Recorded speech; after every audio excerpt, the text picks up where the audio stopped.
Assalamualaikum warahmatullahi taala wabarakatuh. Waalaikumsalam warahmatullahi wabarakatuh. Terima kasih untuk para peserta yang telah Waalaikumsalam mengikuti warahmatullahi webinar wabarakatuh. IKATISA. Kita akan kali ini ada Dr. Linda Siti MKM. Beliau alumni SMA 31 Angkatan 85. Dan sekarang bekerja di Dirjen Kesehatan Masyarakat. Lalu nanti akan ada Dr. Syarif, Angkatan 95, yang sekarang menjadi dosen Poltekkes Gizi. Dengan terakhirnya Dokter Ilmu Biomedik dari Fakultas Kedokteran Universitas Indonesia. Dan tentunya nanti akan ada penyintas COVID juga dari alumni SMA 31. Mas Akbar, saya akan membacakan rundown acara webinar hari ini. Pertama nanti akan ada laporan Ketua Panitia Webinar oleh Mbak Maya. Lalu akan dilanjutkan oleh cuplikan video 1 tahun pandemi Corona. Dan selanjutnya akan ada sharing pengalaman penyintas COVID-19 dari alumni SMA 31. Dan dilanjutkan akan ada penjelasan peranan zat gizi dalam membentuk sistem imun tubuh oleh Dr. Syarif. Dan dilanjutkan lagi dengan tema kedua, mari mengenal dan melawan COVID-19 oleh Dr. Linda. Dan akan ditutup oleh Mbak Maya selaku ketua acara webinar kali ini. Oke, dan selanjutnya saya akan membacakan tata tertib webinar hari ini. Untuk peserta alumni SMA 31, ketikkan nama dan tahun angkatan pada Zoom ID. Dan pastikan kameranya menyala, mikrofonnya di-mute ya. Dan jika ada pertanyaan, bisa melalui via chat Zoom.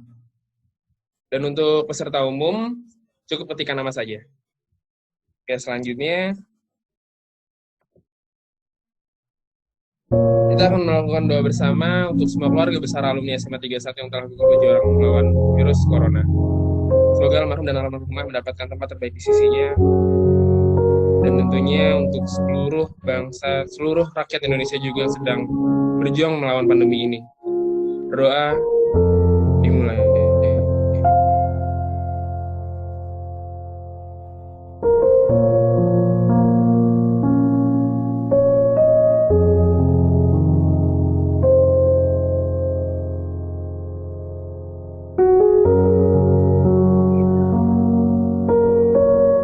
Selanjutnya kita akan mendengarkan laporan oleh Ketua Panitia Webinar kali ini oleh Mbak Maya.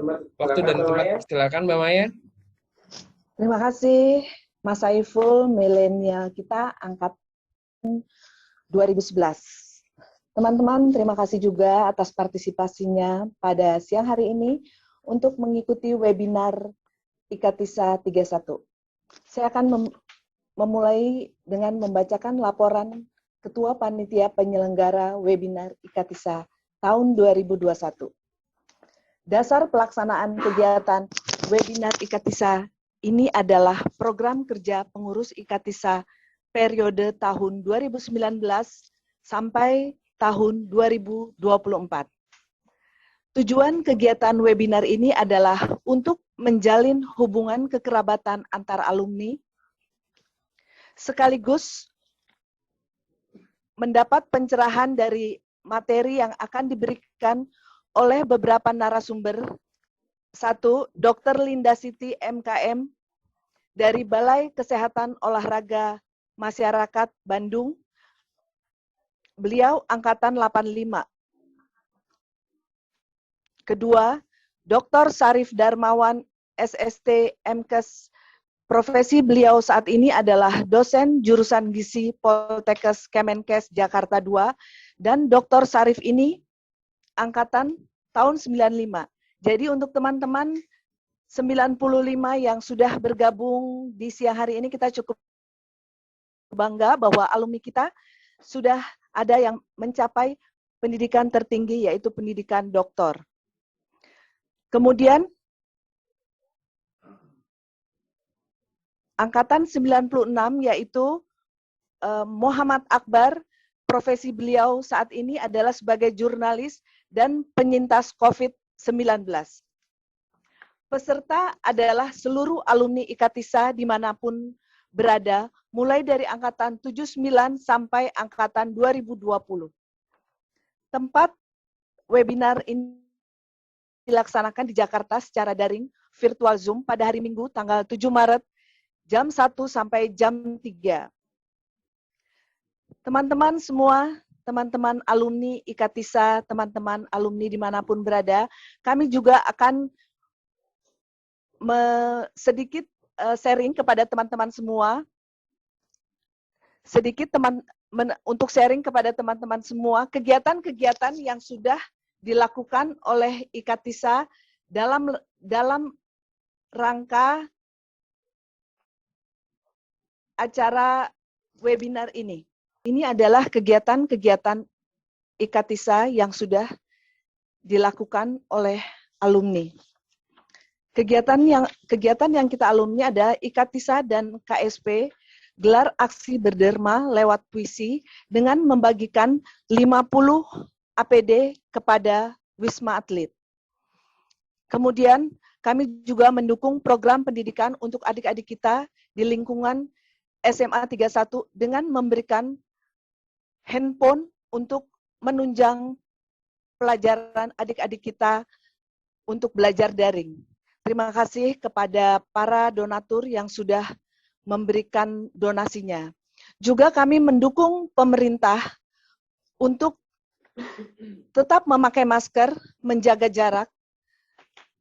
Dalam hal ini kami juga menghimbau, kami juga merupakan bagian dari masyarakat dan bagian dari rekan-rekan alumni 31 untuk selalu kami menghimbau untuk memakai masker, menjaga jarak, dan mencuci tangan. Dalam rangka ulang tahun IKATISA yang kedua, IKATISA juga memberikan donasi buku kepada perpustakaan 31 berupa 574 buah buku yang diberikan kepada perpustakaan SMA 31. Terima kasih juga kami ucapkan kepada seluruh donatur. Kemudian, kami juga dengan tetap di rumah, untuk meningkatkan imun, kami juga melakukan lomba karaoke. Lomba karaoke ini diadakan oleh semua alumni 31 dari lintas alumni. Dari angkatan tahun 79 sampai angkatan 2020 juga partisipasi. Kita beri aplaus nih buat teman-teman yang sudah ikut acara karaoke. Juga selain itu kami juga memberikan tali kasih kepada teman-teman Nasrani dengan memberikan bingkisan pada saat hari Natal tahun 2020. Juga kami memberikan donasi berupa kepada masjid binaan di sekitar lingkungan sekolah SMA 31 berupa alat sholat, hand sanitizer, dan Al-Quran. Dan dalam waktu belum lama ini banyak sekali teman-teman kita yang terkena dampak banjir. Terima kasih juga kami ucapkan kepada para donatur. Jadi kegiatan ini adalah dari kita dan untuk kita. Yang semoga sangat membantu untuk teman-teman kita dalam mengalami, teman-teman kita yang mengalami musibah banjir baru-baru ini. Terima kasih para donatur dan semoga juga teman-teman kita tetap survive, tetap semangat, dan kami juga memberikan donasi dari alumni, kami menyalurkan untuk teman-teman kita yang terkena COVID-19. Dan itu menjadi perhatian kita semua agar kita juga tetap menjaga kesehatan masing-masing. Dan sekarang dari dasar itulah maka kami mengadakan acara pada hari ini. Juga kami memberi bantuan untuk korban kebakaran di Jatinegara. Teman-teman, itu tadi sekilas tentang kegiatan-kegiatan yang sedikit dari banyak kegiatan yang sudah dilakukan oleh alumni kita, IKATISA 31. Demikian laporan singkat Panitia Pelaksana Kegiatan Webinar tahun 2021. Marilah sama-sama kita bersama-sama membaca basmalah untuk memulai acara webinar ini. Bismillahirrahmanirrahim. Semoga kita semua dalam lindungan Tuhan Yang Maha Esa. Amin ya robbal alamin. Wabillahi taufik wal hidayah. Wassalamualaikum warahmatullahi wabarakatuh. Ketua Panitia Maya Pane 85. Ya, terima kasih Mbak Maya atas laporan acara kegiatan alumni Katisa setahun terakhir ini. Berikutnya kita akan melihat cuplikan video 1 tahun pandemi Corona melanda Indonesia.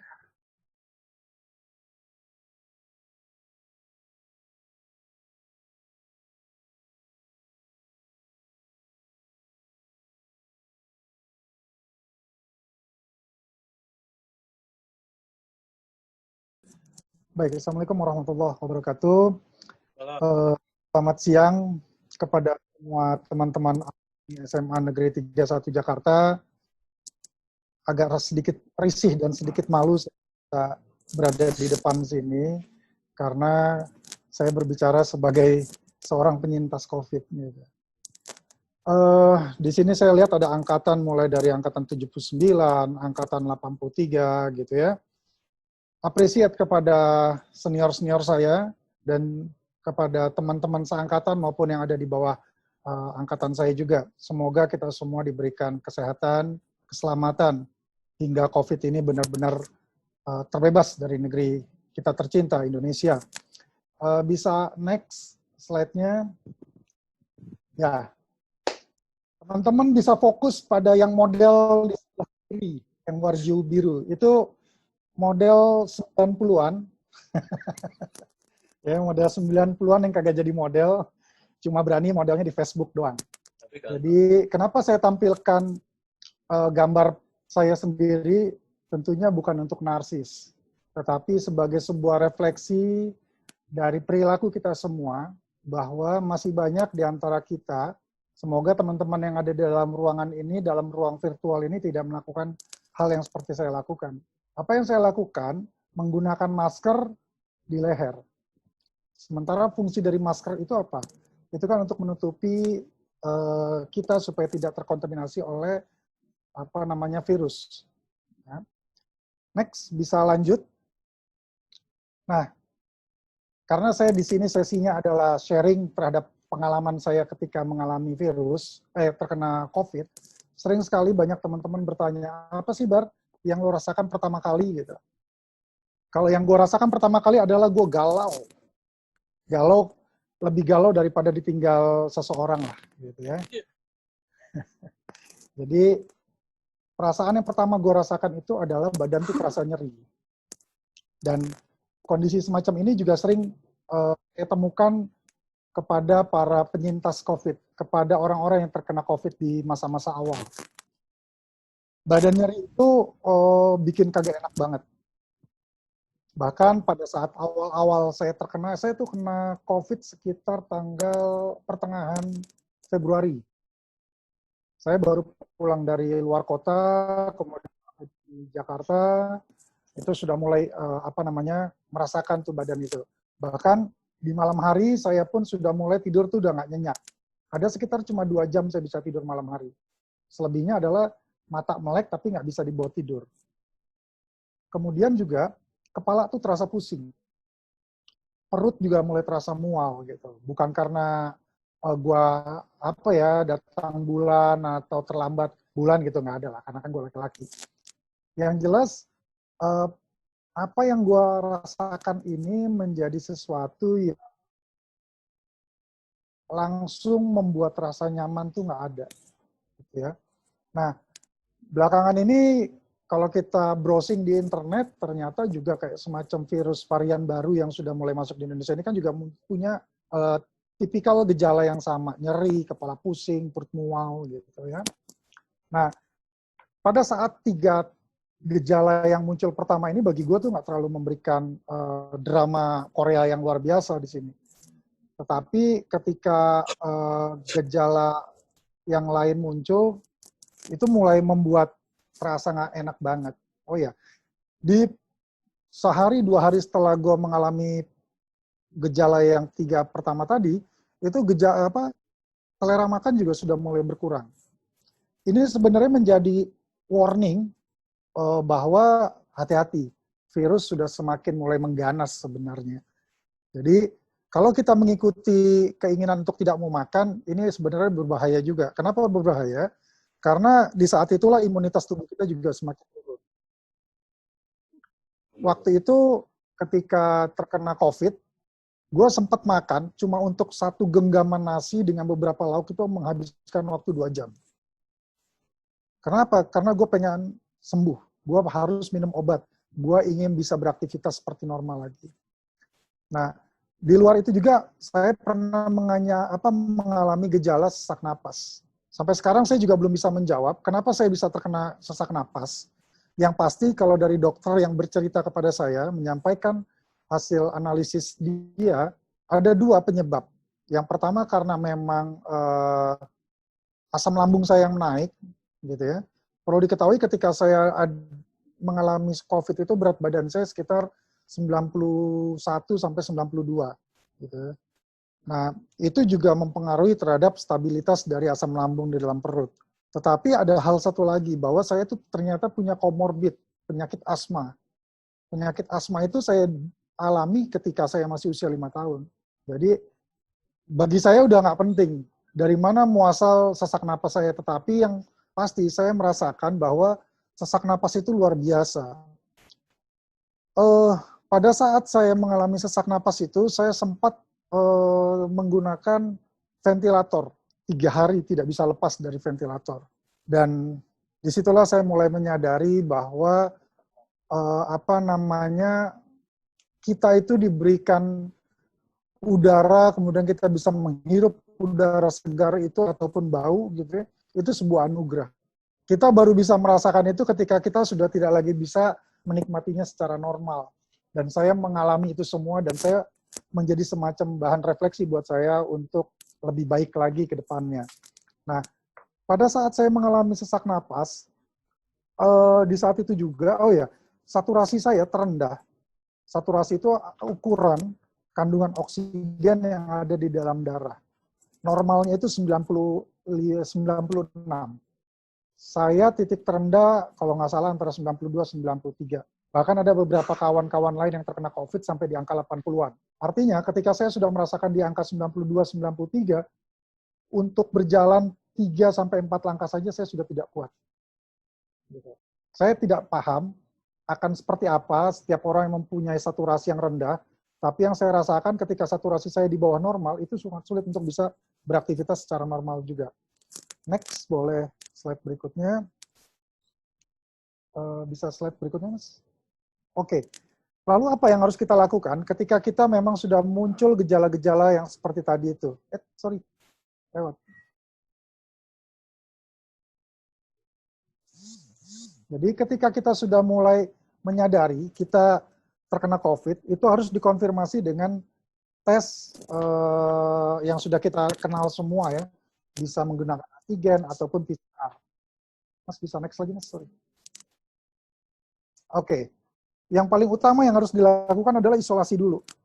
Saya punya kejadian, seorang kawan, teman angkatan SMA saya, ketika dia datang ke rumah, lalu dia telepon kepada saya, hidung gue sudah hilang penciuman.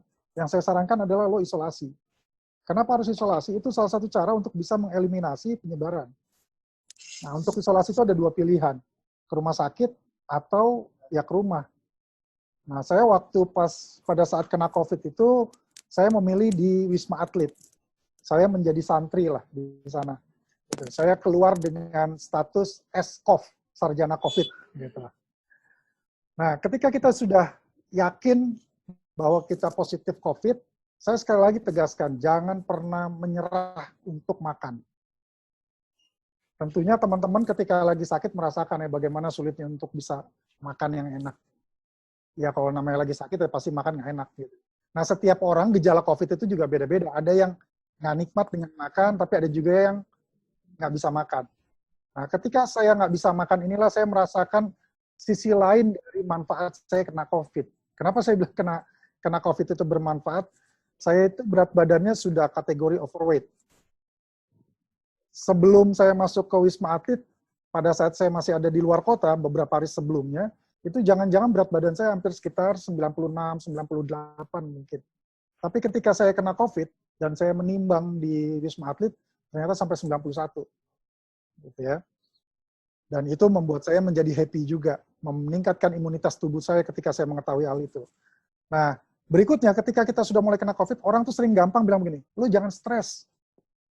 Itu hal yang paling mudah diucapkan tapi paling sulit untuk diaplikasikan. Gimana caranya? Nonton hiburan. Salah satunya adalah nonton YouTube. Kemudian jangan lupa berolahraga. Next.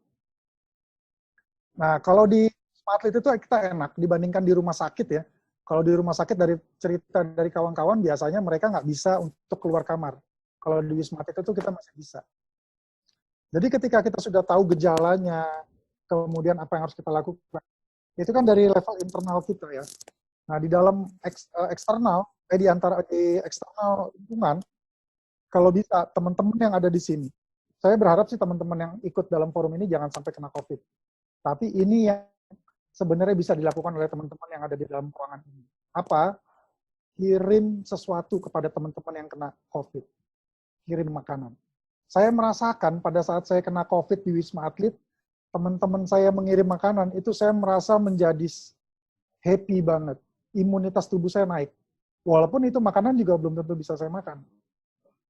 Tapi itu bentuk kepedulian kita kepada orang yang kena COVID. Dan itu secara tidak langsung meningkatkan imunitas kepada orang yang terkena COVID.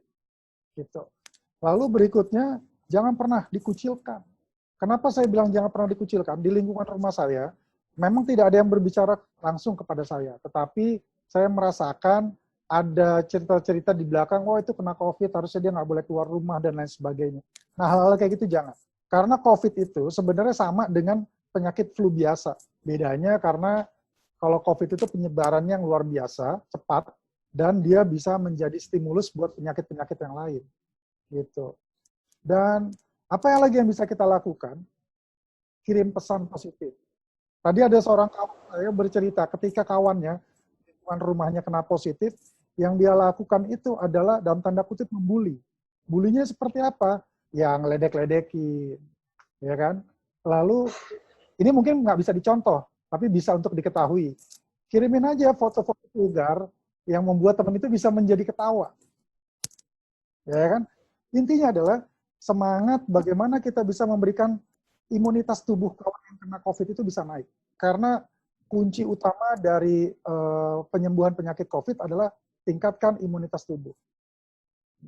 Dan terakhir adalah kita harus tegaskan juga dalam cara berpikir kita bahwa COVID itu bukan aib. Kalau tadi kita nonton video ya, saya terus terang terenyuh. Ketika itu, saya yakin itu di masa-masa awal. Ada orang yang kena COVID, mau dikuburkan, tapi malah dihalang-halangi gitu ya. Saya berharap sih teman-teman di sini lebih kepada support yang dibutuhkan. Seperti apa rasa sakitnya, yang pasti jangan pernah mengalaminya. Seperti itu. Next slide-nya. Saya nggak bakal banyak untuk berbicara dalam ruangan kali ini. Intinya saya hanya bilang bahwa COVID itu bisa sembuh, guys. Jangan lupa untuk terus berhibur. Saya ada sedikit video pengalaman saya saat di Wisma Atlet. Semoga bisa diputar dan disimak. Ini pengalaman saya waktu di Wisma Atlet.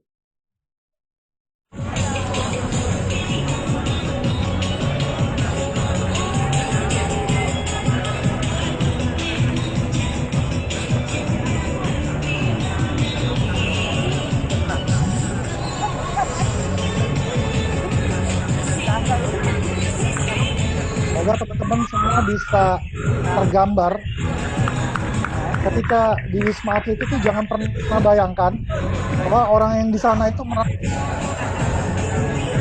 sebaliknya. Orang yang ada di Wisma Atlet itu jauh lebih bahagia daripada masa-masa hidup sebelumnya. Karena saya ada ngobrol sama seorang pas pampres, dia itu nggak pernah namanya ikut joget-joget di tempat terbuka. Tapi di Wisma Atlet itulah dia pertama kali dia berani untuk joget, berani untuk tidak malu. Itu saja yang bisa saya sampaikan sebagai sebuah pembuka kita berdiskusi. Kurang lebihnya saya mohon maaf. Saya kembalikan lagi kepada moderator. Terima kasih. Assalamualaikum warahmatullahi wabarakatuh.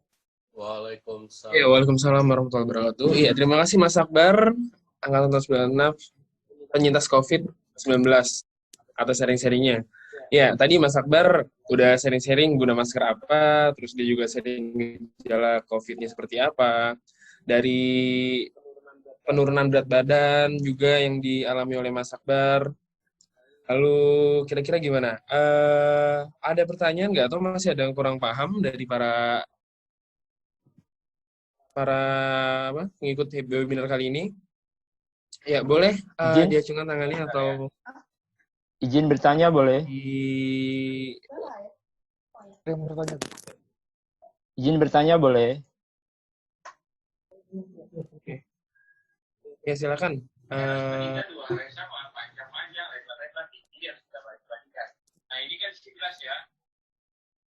Izin ya Pak.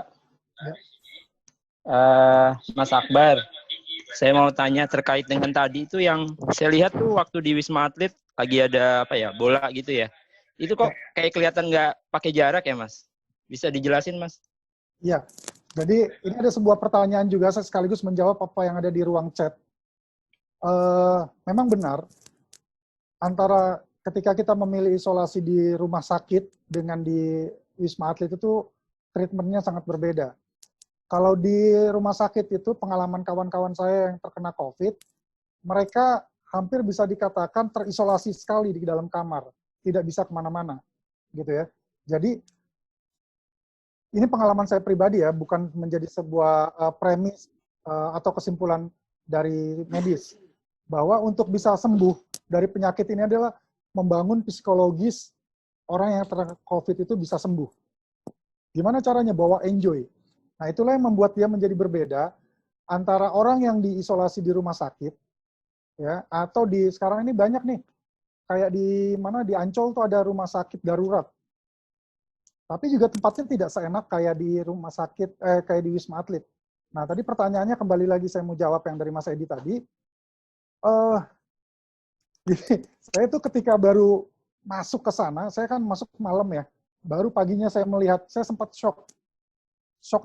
Dari mulai malam saya mendaftar di Wisma Atlet sampai besoknya saya turun ke aula yang tadi saya rekam itu saya sangat shock. Kenapa? Itu orang udah nggak lagi pakai namanya jaga jarak.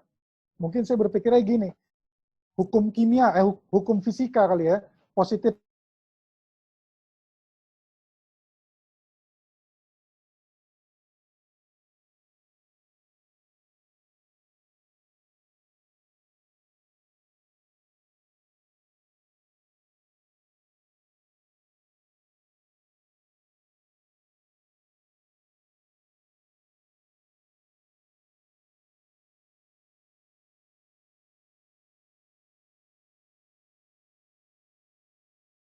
itu, Mbak.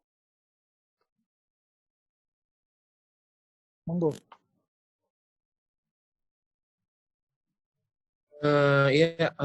Terima kasih untuk pertanyaan-pertanyaannya dan sharing-sharingnya oleh Mas Akbar.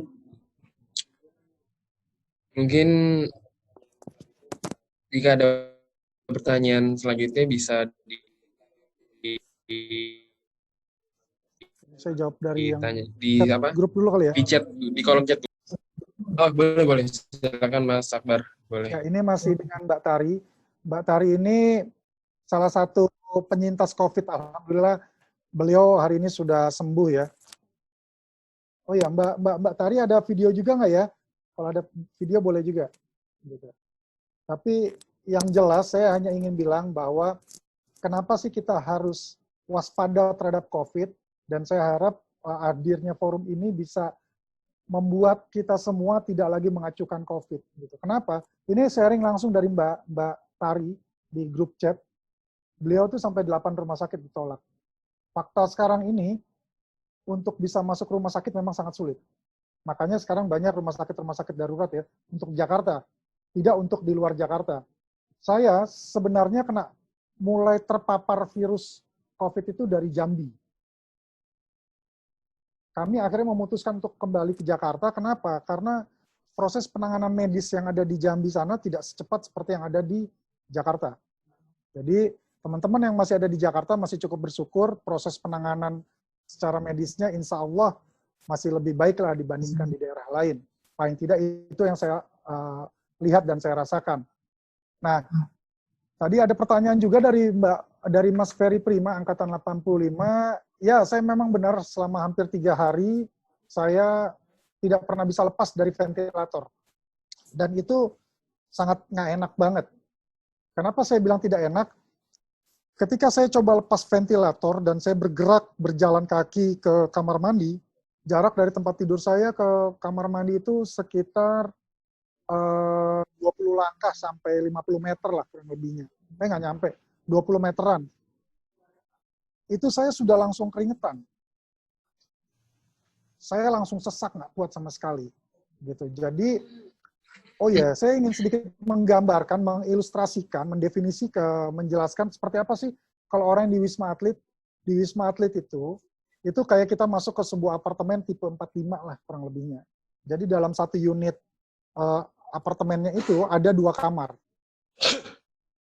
Lalu ada kamar mandi. Kamar mandinya tuh enak, ada panas dinginnya, ada air panas dan air dingin. Kemudian juga ada tempat kita untuk mencuci. Gitu. Nah, kalau pengalaman saya, pada saat saya di Wisma Atlet di Kemayoran, itu saya harus mencuci sendiri secara manual. Sementara ada kawan saya yang di rumah sakit darurat di Ancol sana, dia bisa dapat alat cuci yang menggunakan mesin. Seperti itu. Oke, yang untuk Mas Prima ini saya nggak begitu ngerti. Mungkin yang maksud bantuan oksigen bukan ventilator. Nah, nanti sama dokter yang bisa lebih menjelaskan setelah saya. Apa bedanya ventilator dan apa bedanya selang. Kalau yang saya tahu, itu ada tabung oksigen di sebelah saya, kemudian ada selang masuk ke dalam hidung saya, itulah yang saya anggap mungkin ventilator. Itu selang oksigen, Mas. Karena saya juga dapat. Sorry, saya tari. Siap. Saya kebetulan bekerja di WHO. Jadi saya sangat tahu banget protokol kesehatan dan lain-lainnya. Itu selang oksigen yang dipakaikan ke Mas Akbar. Ventilator hanya diberikan kepada pasien-pasien di ICU yang sudah parah banget, seperti kayak kemarin Rina Gunawan ya, atau Pak Gatut barangkali. Jadi ventilator itu tidak bisa diberikan kepada pasien yang masih bisa duduk. Kalau saya tuh 13 hari saya tidak bisa bangun sama sekali, Mas. Itu nggak bisa bangun. Pakai baju dari rumah sakit yang nggak ada kancing, dan pakai pampers orang dewasa, nggak boleh pakai baju daster, nggak boleh pakai celana dalam, nggak boleh pakai apapun. Itu bedanya dengan yang di Wisma Atlet ya. Mbak Tari, videonya dong. Ya begitu. Mbak Tari, videonya dong. Mbak Tari mungkin bisa sharing ya, video kondisi itu. Tetapi prinsipnya yang ingin mungkin bisa kita sharing di sini, baik saya maupun Mbak Tari, adalah bahwa kita tidak ingin mengeksploitasi penyakit yang kita rasakan. Tapi kita ingin sharing bagaimana kita bisa sembuh dari penyakit itu, dan teman-teman yang belum terkena harus waspada. Bahwa karena kita menghadapi makhluk yang super mikro, maka kita tidak tahu di mana dia berada. Jadi kita harus tetap berhati-hati. Jadi Mbak Tari, kalau ada videonya juga menarik juga nih Mbak Tari untuk sharing kepada kita. Lalu apa? Sayangnya orang namanya lagi sakit, jadi saya nggak kepikiran bikin video ya waktu itu ya. Kan saya 12 hari nggak bisa berbuat apapun. Cuma begini ya, Mas Akbar dan teman-teman yang lain, kakak-kakak, adik-adik. Saya tuh orang yang parno banget pergi keluar. Parno banget, karena saya orang WHO kali ya, udah dijejelin macem-macem sama bos-bos di kantor. Saya tuh nggak mau keluar gitu, tapi waktu itu terpaksa banget ke rumah sakit. Saya terpaksa banget ke rumah sakit karena harus nganter suami saya ya. Suami saya kebetulan kena COVID duluan gitu. Saya sudah melindungi diri saya sendiri dengan segala macam, tapi ya nggak tahu ya akhirnya jadi. Interupsi. Kalau bisa gambarnya dong. Saya lagi pakai daster. Nggak siap buat tampil, maaf.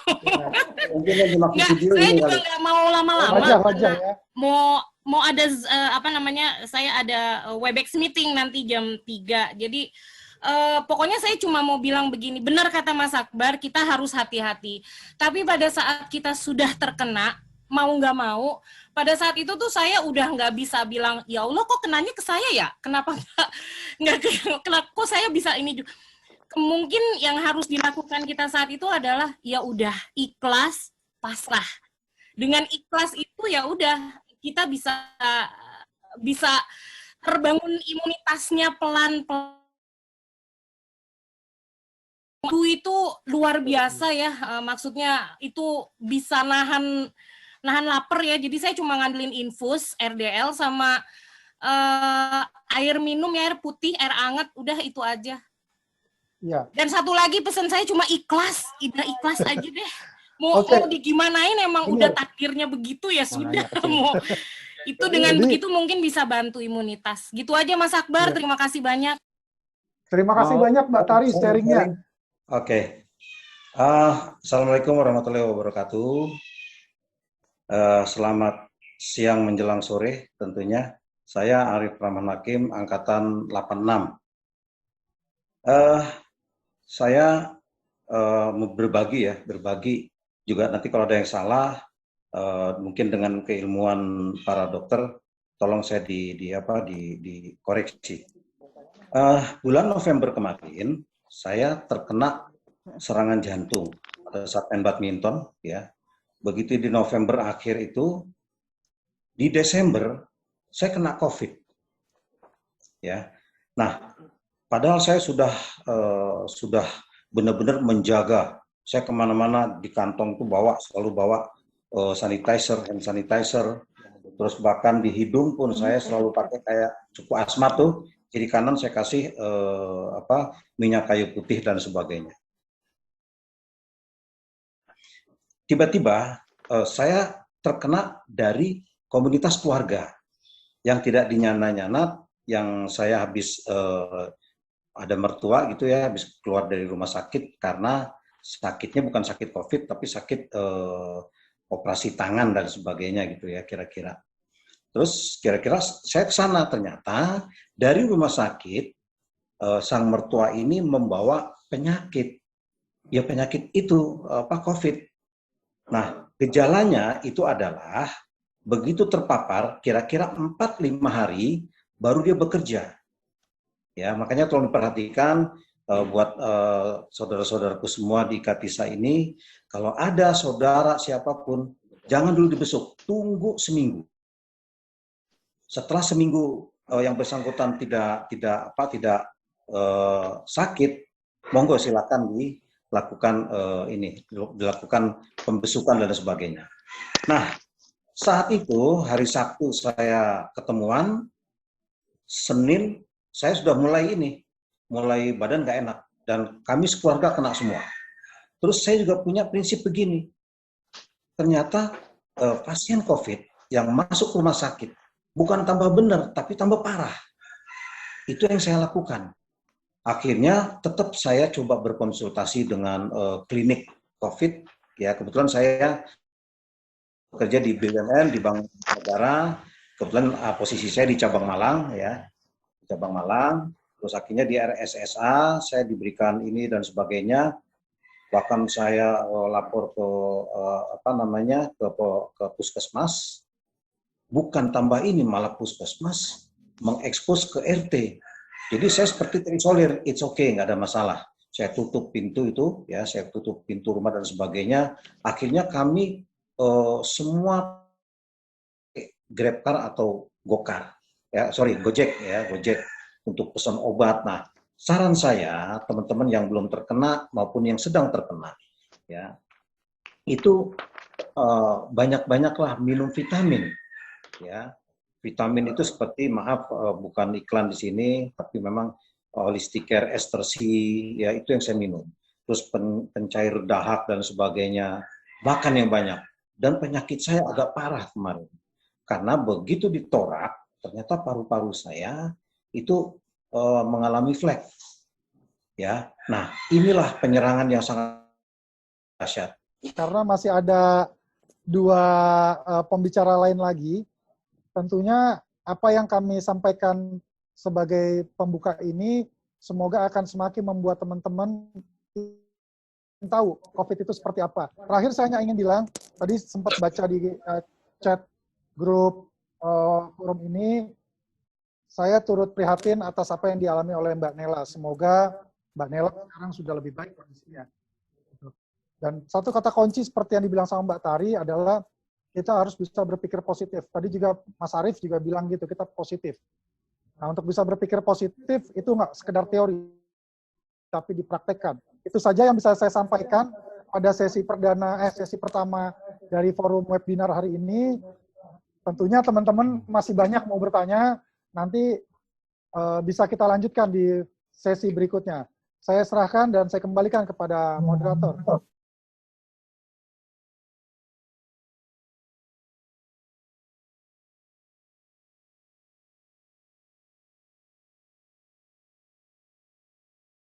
Assalamualaikum warahmatullahi wabarakatuh. Alhamdulillah, selamat siang Bapak Ibu sekalian, teman-teman, kakak dan adik kelas. Alhamdulillah ini adalah sesuatu yang sangat bahagia bagi saya karena bisa sharing, karena bisa bertemu walaupun tidak bertemu dengan secara offline, tapi kita masih bisa bertemu dengan tatap maya, bukan tatap maya, tapi tatap maya melalui Zoom.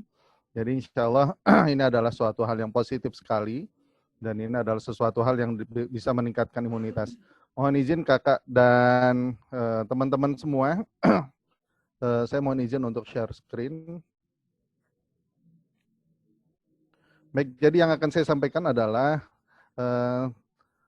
mengenai gizi, mengenai makanan. Awalnya memang yang akan saya fokuskan terhadap COVID, tetapi yang hadir di sini bukan hanya yang sedang terkena COVID, ya, tetapi yang hadir di sini adalah semua, artinya baik yang artinya tidak dengan COVID, ya, maupun yang sudah dengan COVID. Jadi yang akan saya sampaikan adalah bagaimana kita mengatur makanan, mengatur pola makan untuk meningkatkan imun tubuh. Dan di sini di sebelah ada ada orang yang sedang olahraga, artinya antara makanan dengan aktivitas fisik itu harus seimbang. Karena beberapa kasus COVID itu dengan kondisi dia ada obesitas atau kegemukan, ternyata cukup menjadi faktor penyulit, cukup menjadi faktor-faktor yang menyebabkan proses penyembuhan itu menjadi lebih lama dan tingkat keparahannya juga menjadi sangat memprihatinkan. Baik, next. Baik, next. Bisa dilanjut.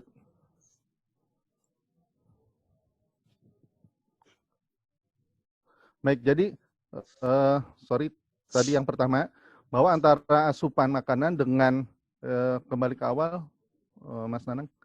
Jadi antara asupan dengan aktivitas fisik itu harus seimbang. Kenapa? Karena kalau asupan kita berlebih, jadinya kita menjadi obes.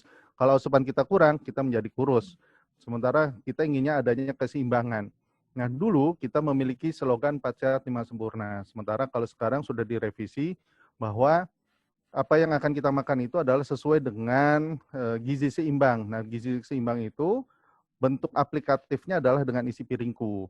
Kalau dulu 4 Sehat 5 Sempurna itu tidak terinci berapa banyak porsi yang harus kita makan. Nah, ini sudah saya mengambil dari pedoman-pedoman dari Kemenkes bahwa dalam satu piring itu harus ada makanan pokok, kemudian ada lauk pauk, ada buah-buahan, dan ada sayur-sayuran dengan porsi-porsi yang sudah ditentukan di dalam piring ini. Kemudian nanti ada aktivitas fisik, ada minum air putih, dan ada menjaga tangan ya, untuk mencuci tangan. Baik, next.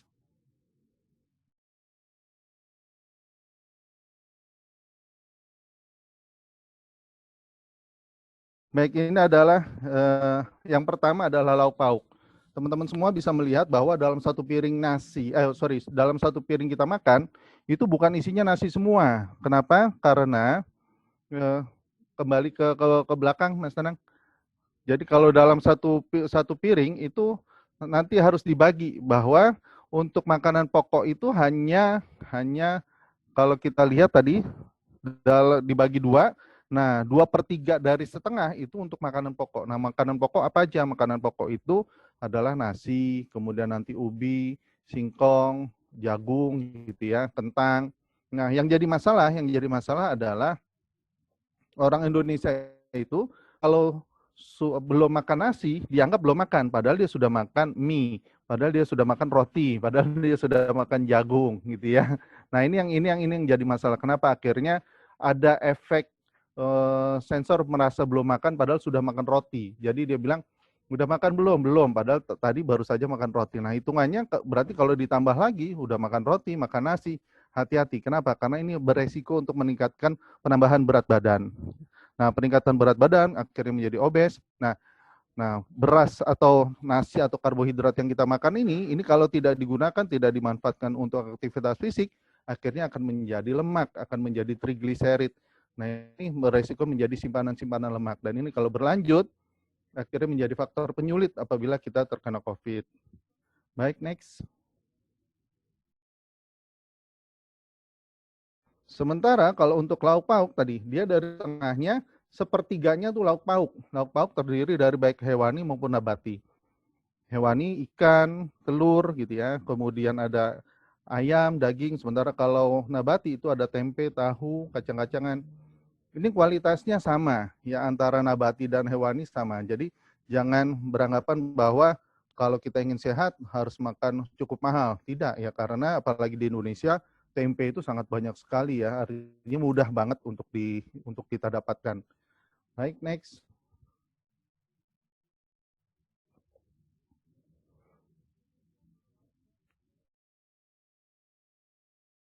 Ya, baik. Kemudian kalau kita lihat lagi, sorry tadi di depan, itu kan kalau dalam satu piring, itu setengahnya itu untuk sayur-sayuran sebelumnya, Mas. Baik, kalau untuk nah, kalau kita lihat itu setengahnya adalah sayur-sayuran dan buah-buahan. Ya, baik itu nanti sepertiganya dari buah-buahan, dan 2/3 itu dari sayur-sayuran. Kenapa? Karena tadi di depan itu ada gambar usus.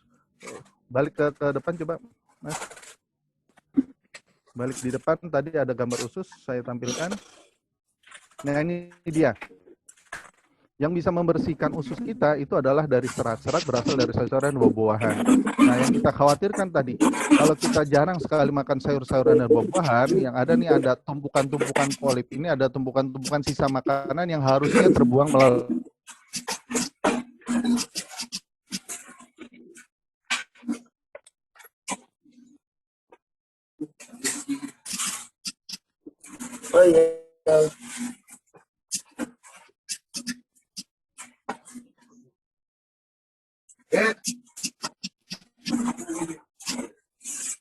makanan gitu ya, kita diberikan asupan. Akhirnya makanan yang tadi itu tidak bisa diserap.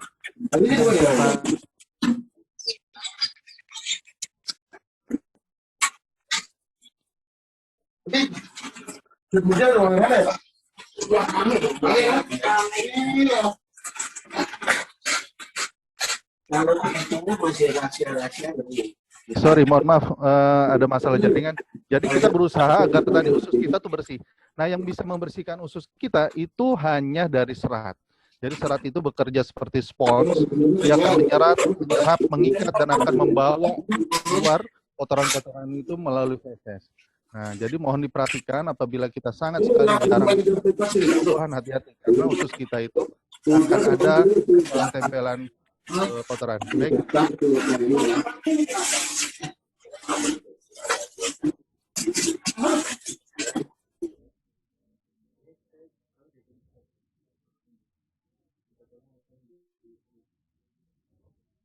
Oke, baik. Kita next. Nah, ini tadi jenis-jenis sayur-sayuran dan buah-buahan. Jadi kalau dalam satu piring itu, tolong perhatikan porsi kita, ya. Jadi jangan sampai porsi kita itu didominasi oleh nasi maupun lauk lainnya. Sementara kita sama sekali menyingkirkan sayur-sayuran dan buah-buahan. Hati-hati karena tadi sebagus apapun asupan kita, tetapi kalau usus kita kotor, usus kita tidak dibersihkan, maka manfaat dari makanan itu tidak akan bisa kita dapatkan. Nah, ini mohon maaf ya, terutama untuk teman yang obes itu biasanya kalau kita recall pun mereka biasanya jarang sekali makan sayur-sayuran dan buah-buahan. Kenapa? Karena sayur-sayuran dan buah-buahan itu dia memiliki sensasi kenyang. Jadi kalau kita makan itu didahului dengan makan sayur dan buah-buahan, maka ada sensasi kenyang. Jadi perut kita itu, lambung kita itu sudah merasa penuh sehingga kita lebih bisa mengkontrol asupan makan kita. Kemudian ditambah lagi biasanya tadi mereka yang tidak makan sayur dan buah-buahan biasanya ususnya tuh menjadi kotor. Usus kotor itu tadi ada tumpukan, dan ini kalau kita terapi dengan banyak makan sayur-sayuran dan buah-buahan, biasanya nanti mohon maaf akan lebih banyak keluar di tahapan awal, itu akan banyak keluar feses ya. Fesesnya itu terdiri dari sisa-sisa makanan yang menumpuk, dan ini syukur-syukur kalau tidak berlanjut pada sampai kanker kolon ya. Jadi mohon perhatikan asupan sayur-sayuran dan buah-buahan kita. Baik, next.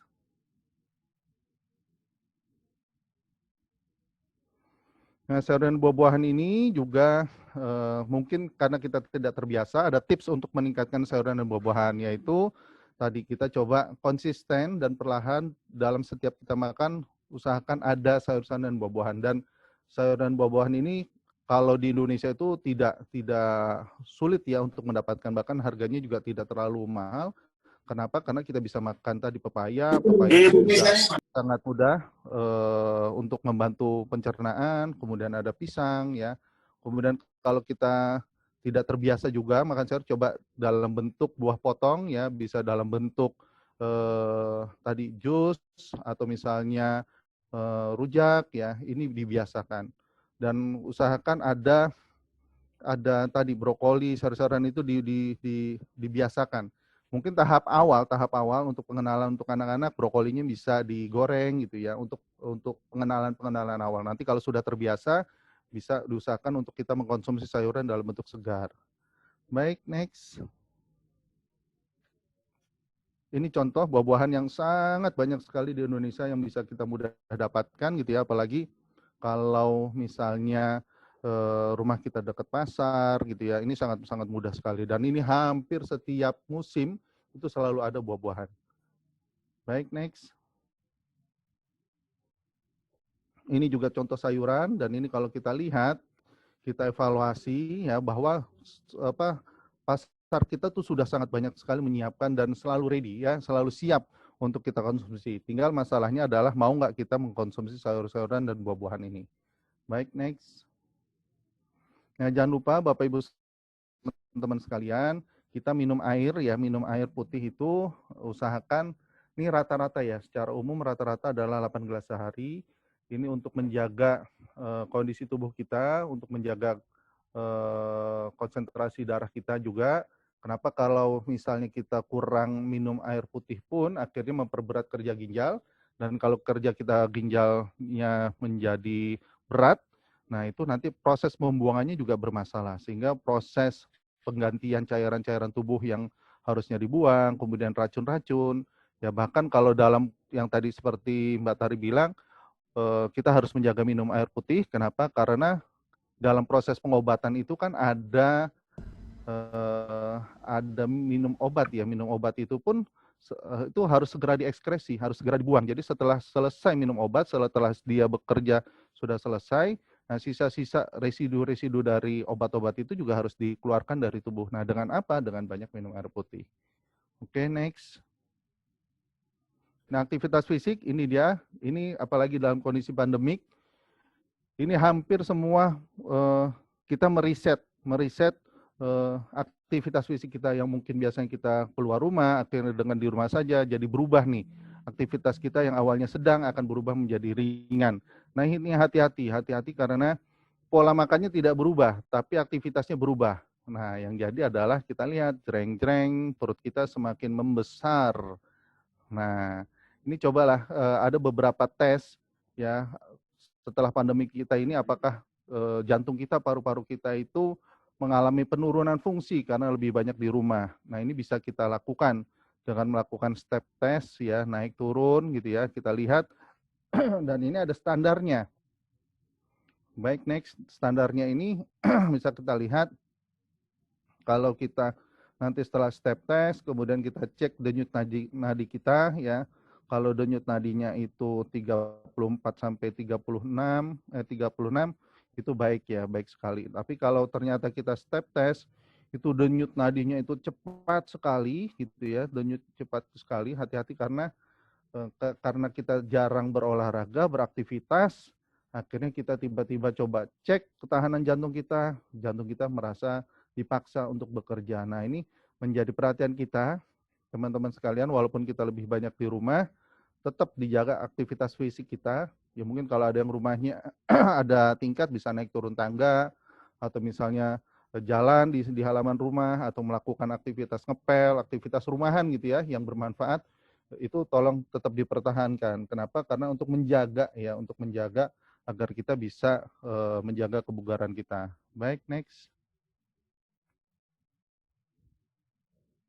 Nah ini juga sama, ini kalau untuk ketahanan jantung paru, ini kalau kita lebih cek lagi, ini bisa dengan lari gitu ya, kita lari dan kita lihat dalam waktu 2,4 kilo, apa yang bisa, berapa detik bisa kita lakukan.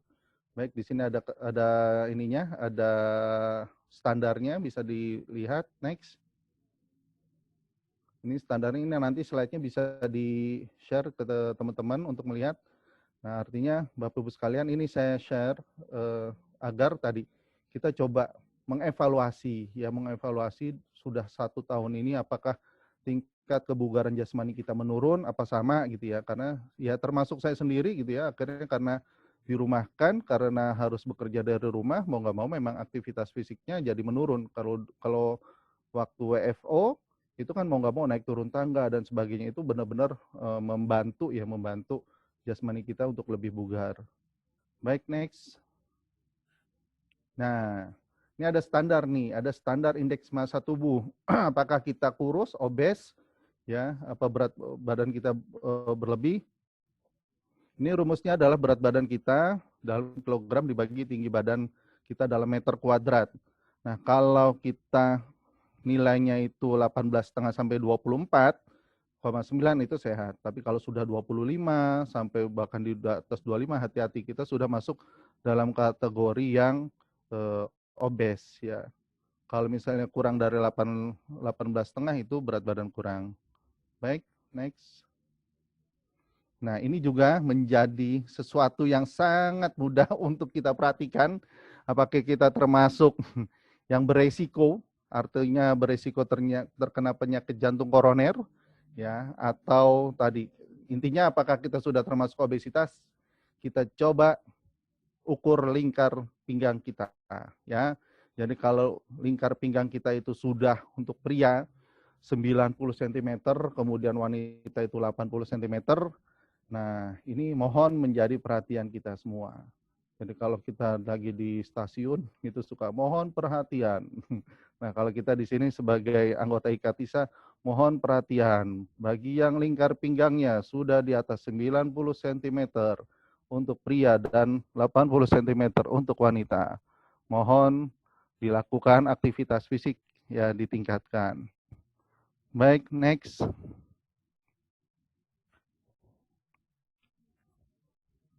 Nah, ini menjadi bagaimana sih cara untuk menurunkan berat badan. Nah, kita coba mengkontrol asupan yang berupa gula ya. Kopi sih oke-oke aja, tapi kalau kopinya itu kopi yang sudah manis gitu ya, kemudian kopi yang ada gulanya itu kalau lebih dari 2 kali dalam sehari itu juga hati-hati ya. Kemudian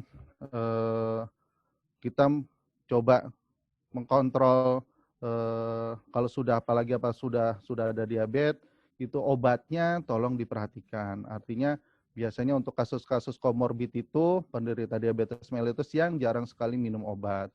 Penderita diabetes mellitus yang tidak yang mengacuhkan kadar gulanya. Ada teman saya sekitar sebulan yang lalu beliau meninggal kena COVID gitu ya, dan tidak pernah kontrol gulanya. Pas masuk rumah sakit ternyata dicek gulanya itu sampai 300, dan ini kaget semua, keluarganya kaget juga ya, karena selama ini nggak tahu bahwa yang bersangkutan ini penderita diabetes mellitus, tidak pernah memeriksakan kondisi kesehatannya ya. Kemudian memperbaiki profil lipid ini bisa dengan olahraga, kemudian mengurangi konsumsi yang berlemak, goreng-gorengan ya, hati-hati dengan gorengan karena dia bisa menyelinap ya, tiba-tiba berat badan kita bisa menjadi bertambah ya. Nah, ini juga dia akan memperbaiki sensitivitas insulin kita ya, tekanan darah kita juga akan bisa diperbaiki jika kita melakukan penurunan berat badan. Nah, resiko-resikonya ini tadi harus diperhatikan karena kalau kita tidak memperhatikan berat badan, kita tidak memperhatikan lingkar pinggang kita, ini bisa menyebabkan penyakit jantung koroner, kemudian nanti bisa menyebabkan peningkatan kadar kolesterol, tekanan darah, gitu ya. Ini harus menjadi perhatian kita. Baik, next. Ini beberapa data penyakit tidak menular ya sebagai komorbid infeksi COVID-19 ya. Itu di Rumah Sakit Persahabatan, kita yang Rumah Sakit Persahabatan itu 30,45% itu dengan komorbid. Kemudian yang meninggalnya itu ada 25% itu juga dengan komorbidnya. Artinya teman-teman bisa ini menjadi warning kita, menjadi perhatian kita bahwa hati-hati dengan penyakit tidak menular. Ya, artinya kita sekarang sangat perhatian sekali dengan penyakit menular. Tetapi penyakit menular ini yang kita sebut dengan COVID-19 ini akan menjadi penyulit, menjadi faktor yang memperburuk kondisi apabila kita disertai dengan penyakit tidak menular. Baik, next.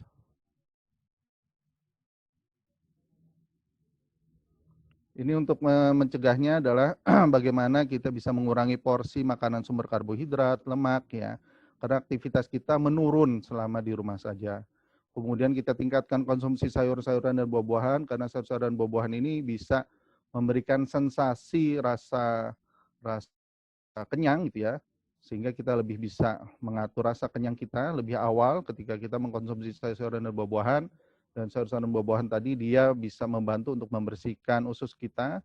Kemudian ciptakan aktivitas fisik di rumah yang menyenangkan, kreatif gitu ya. Intinya bagaimana kita bisa mengeluarkan energi kita ya, bukan hanya diam gitu ya, tetapi banyak aktivitas yang biasa harus kita lakukan.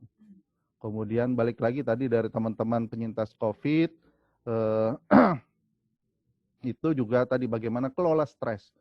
Kalau tadi ada Mbak siapa tuh dengan lebih mendekatkan kepada Allah Subhanahu wa taala gitu ya. Intinya bagaimana mental kita dibangun ya, mental kita tuh dibangun benar-benar ya. Sehingga tadi apapun yang kita dapatkan ya kita ikhlas gitu ya, kita ikhlas. Mungkin ini adalah sebuah takdir yang sudah Allah berikan. Kemudian hindari makan pada kondisi emosional karena ada beberapa orang yang semakin emosi semakin banyak makannya. Ya, ada juga orang yang semakin emosi nggak mau makan. Tapi yang parah itu adalah makan dalam kondisi marah itu nggak jelas makannya berapa suap yang sudah masuk. Dan optimalkan kualitas tidur ya, usahakan memang tidurnya itu jangan ya kalau dulu mungkin ya karena kita sering ketemu offline, pulang kerja masih sempat kongko-kongko. Nah sekarang kondisi seperti ini sebenarnya adalah kondisi yang terbaik untuk memperbaiki kualitas tidur kita, jadi tidak begadangan dan dijaga ya, benar-benar dijaga kualitas tidur kita karena dalam kondisi kualitas tidur ini imun kita juga sedang terbentuk seperti itu. Baik, next.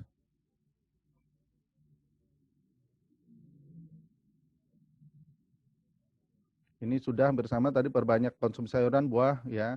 Kemudian kalau bisa memang porsi nasi dikurangin. Nah ini diet ya, contoh diet. Jadi pagi mungkin kita bisa makan buah-buahan dulu. Jadi pas kalau bangun tidur jangan yang dicari nasi dulu. Ya usahakan buah-buahan dulu. Ya kemudian bisa nanti kita jam 7-an gitu ya kita makan. Ya kemudian nanti kalau di menjelang jam 12 atau jam 10-an itu kita lapar, kita pilih buah-buahan. Itu boleh pepaya. Intinya pilih selingannya itu, snacknya itu adalah sayur dan buah-buahan ya. Kemudian oke lah jam 12 kita mulai makan nasi ya, kita mulai makan nasi. Dan nanti kalau kira-kira jam 3 kita lapar, pilih lagi buah-buahan ya. Jadi selingannya itu jangan lontong atau Indomie. Tapi kita pilih buah-buahan. Nanti malam gitu ya, usahakan makan malam terakhir itu kalau memang tidur kita lebih cepat ya sebelum maghrib kita udah terakhir tuh makan malam ya. Kalau ternyata malam lapar lagi, biasanya untuk penderita diabetes ini ada gejala lapar gitu ya, itu pilihannya jangan nasi, tapi pilihannya itu adalah sayur-sayuran dan buah-buahan. Buah lah, kalau sayur mungkin agak rancu ya kita makan sayur. Tapi kalau sudah terbiasa, nggak ada masalah. Tapi usahakanlah buah, itu adalah cara yang praktis. Baik, next. Hati-hati dengan GGL. GGL itu adalah gula, garam, dan lemak. Ini adalah yang bisa mencetus penyakit tidak menular. Ya, entah itu diabetes, itu hipertensi, ya. Gula itu menyelinap dalam makanan kita tanpa terlihat. Kita selama ini dalam kondisi pandemik, ya memang benar kita khawatir banget dengan virus yang tidak bisa terlihat, tetapi 3 jenis zat ini adalah sesuatu yang sangat kita khawatirkan. Baik, next. Ini kondisi tadi gula berlebih dia menyebabkan diabetes, obesitas, jantung, gagal ginjal. Oke, next. Kita percepat saja karena waktunya memang sudah lewat. Ini tipsnya, label makanan dibaca, ya. Nah, yang terakhir saya ngambil dari game online. Jadi kalau ibarat ada antigen atau tadi yang masuk ke dalam tubuh kita virus, ya bagaimana pertahanan tubuh kita itu bisa mengenali, ya pertahanan tubuh kita bisa mengenali, sehingga tadi salah satu bentuk pemerintah itu adalah melakukan vaksinasi. Vaksinasi kenapa? Karena virus masukkan ke dalam tubuh kita tapi dalam kondisi lemah, sehingga dalam kondisi lemah inilah antibodi kita bisa cepat mengenali berapa banyak virus intinya gitu ya, artinya berapa banyak virus yang masuk ke dalam tubuh kita, bagaimana bentuknya. Nah, sehingga antibodi kita mengenali kemudian cepat dibentuk, sehingga jangan sampai tadi antibodi ini jadi tidak, kalau yang masuk itu keburu antigen atau virus yang kuat, antibodi kita belum sempat mengenali tapi sudah langsung dihantam nih, ya ini yang dikhawatirkan, akhirnya kita tidak siap terhadap masuknya antigen atau virus yang ke dalam tubuh kita. Oke, next. Mungkin ini yang terakhir dari saya. Terima kasih. Assalamualaikum warahmatullahi wabarakatuh. Waalaikumsalam warahmatullahi wabarakatuh. Iya, terima kasih untuk sharingnya dan tentang makanan seimbang, fisik seimbang. Sayur dan buah itu penting dan perlunya kesadaran diri atas kesehatan oleh Dr. Syarif. Dan oke, kita akan lanjut ke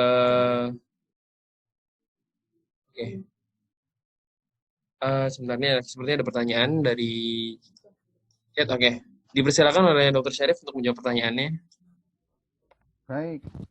Baik, terima kasih. Ini ada pertanyaan dari Mbak Tari. Memang anjuran 8 gelas. Satu pertanyaan. Oke, ya. Baik, jadi anjuran 8 gelas sehari itu kan secara general, Mbak, betul sekali. Jadi kalau dari kitanya itu sekitar cc-nya per berat badan ya. Jadi per berat badan itu tolong diperhatikan sekitar 70 sampai 100 cc per berat badan ya, seperti itu. Nah, ini ya kembali lagi ke kondisi kita. Kalau semakin banyak kita minum obat, itu juga semakin banyak kita minum, tetapi tolong perhatikan juga fungsi ginjalnya. Kalau kita ada riwayat pernah kena ginjal gitu ya, itu jangan terlalu banyak ya. Apalagi kalau kita dengan kondisi sedang diinfus. Infus ini kan juga cairan. Sehingga kalau kita kondisi diinfus, kemudian banyak minum air putih, nah ini juga akhirnya akan memperberat kerja ginjal. Jadi tergantung kondisi, kalau penderita atau pasien itu nanti kita lihat dulu apakah dia dalam kondisi diinfus atau tidak. Ya, jadi diatur asupannya jangan sampai juga akhirnya memperberat kerja ginjal. Baik, itu saja karena berhubung waktu sangat terbatas, saya kembalikan kepada, terima kasih sebelumnya atas perhatian dan pertanyaan yang disampaikan. Mungkin nanti kita bisa diskusi setelah momen-momen lainnya. Terima kasih. Assalamualaikum warahmatullahi wabarakatuh.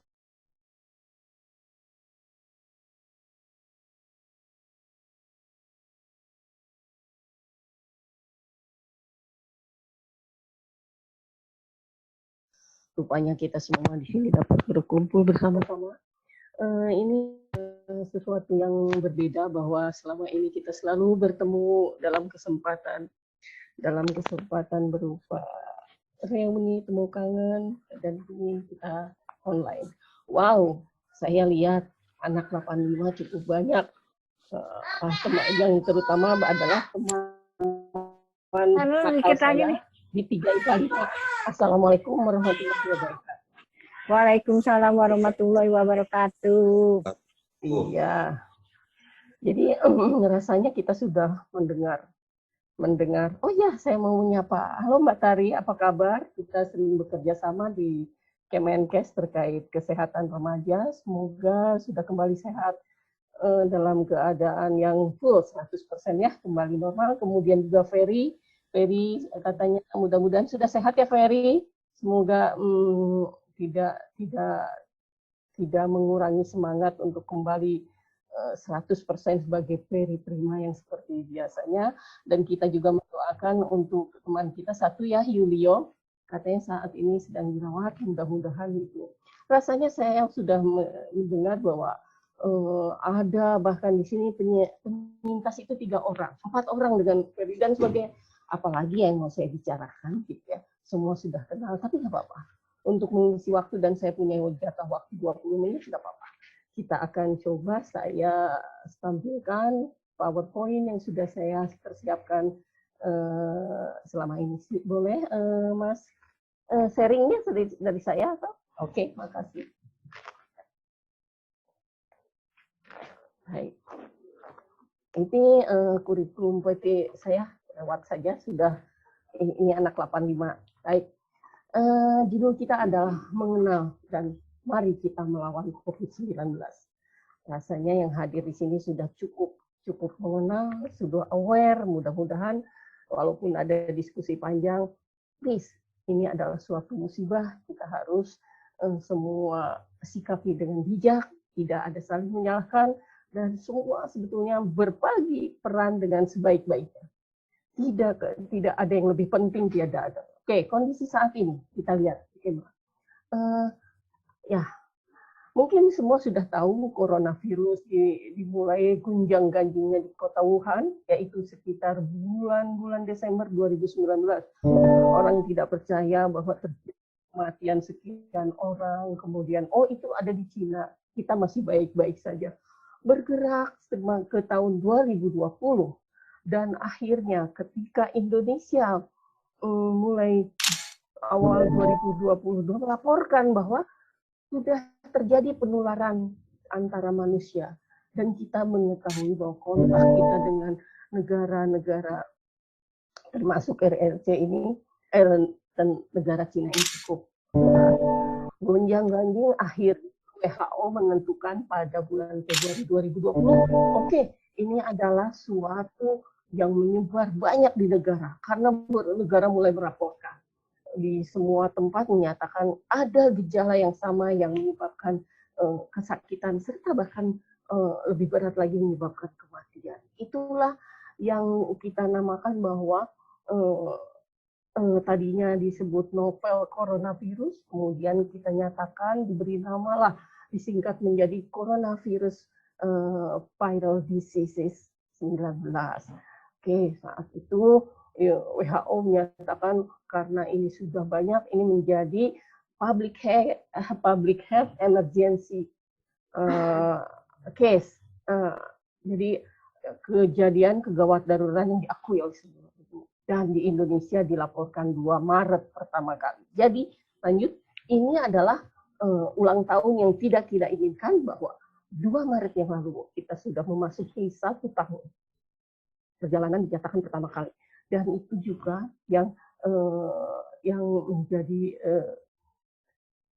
keresahan kita, bahwa ayo, sudah sekian lama kita tidak mengerjakan apapun, kita terpisah dari saudara, kita tidak bekerja, kita tidak bisa jalan-jalan ke mall, tidak bisa reuni, itu yang terjadi. Maka saat itu karena pada tanggal 2 Maret itu dinyatakan bahwa itu pandemi dan tidak ada pembatasan kegiatan.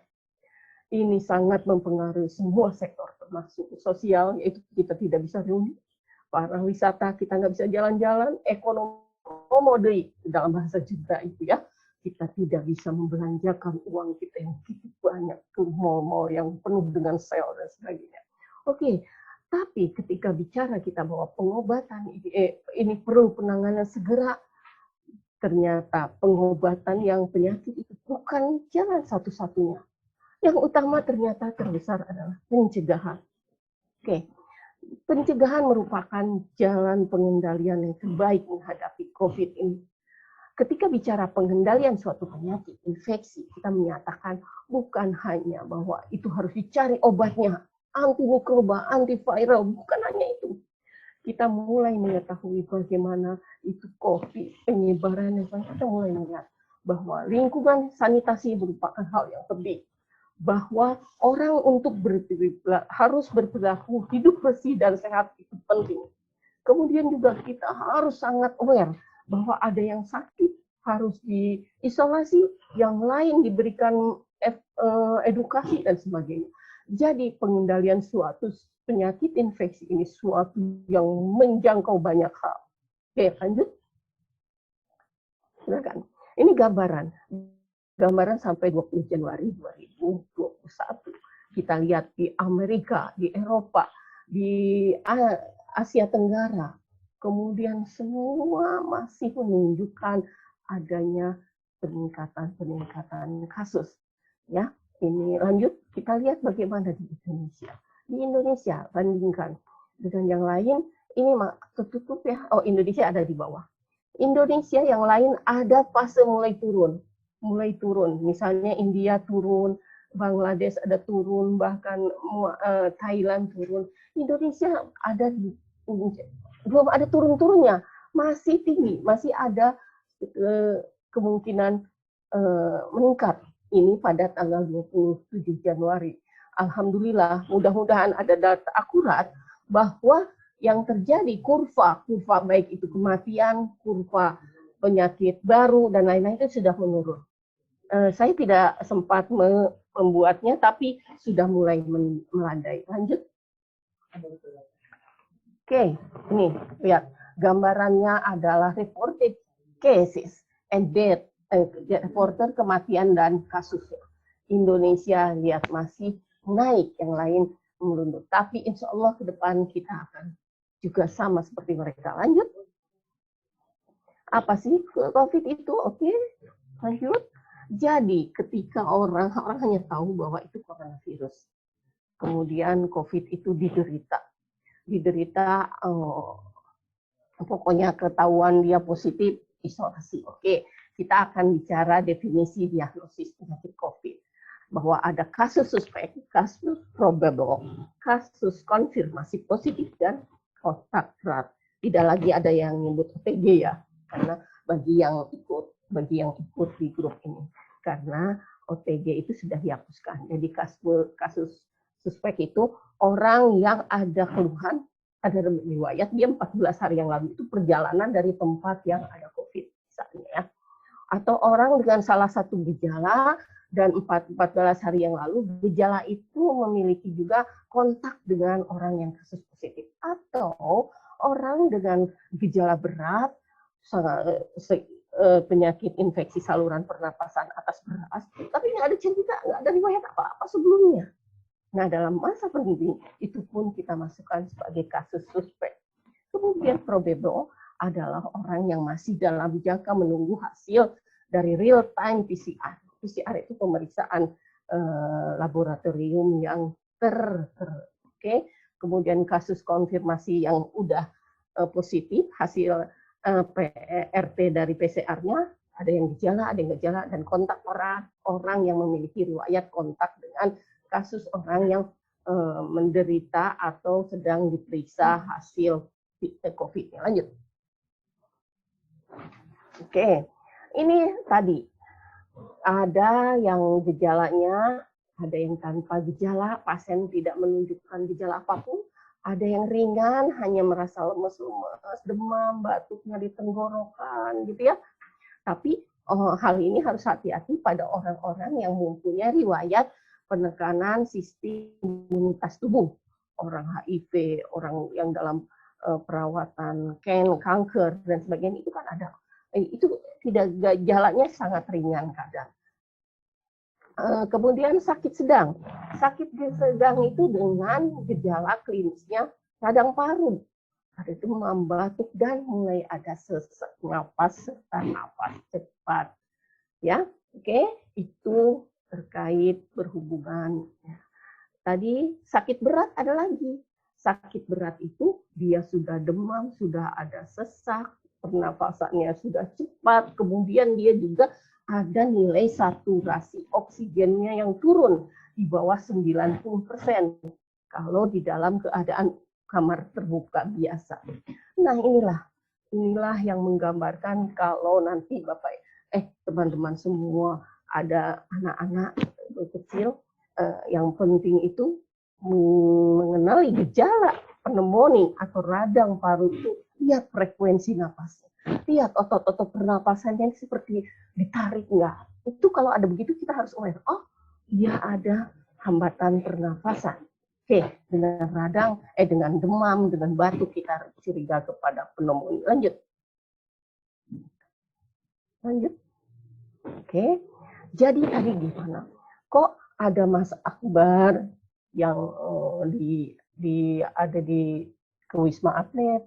Ada lagi tadi Mbak Tari masuk sampai ke rumah sakit ya? Mungkin Ferry bisa masuk rumah sakit. Memang berbeda-beda. Itu ditentukan tingkat keparahan dan diagnosisnya tentu saja ditentukan oleh tenaga kesehatan. Seseorang yang nyatakan positif COVID dibuktikan dengan pemeriksaan PCR.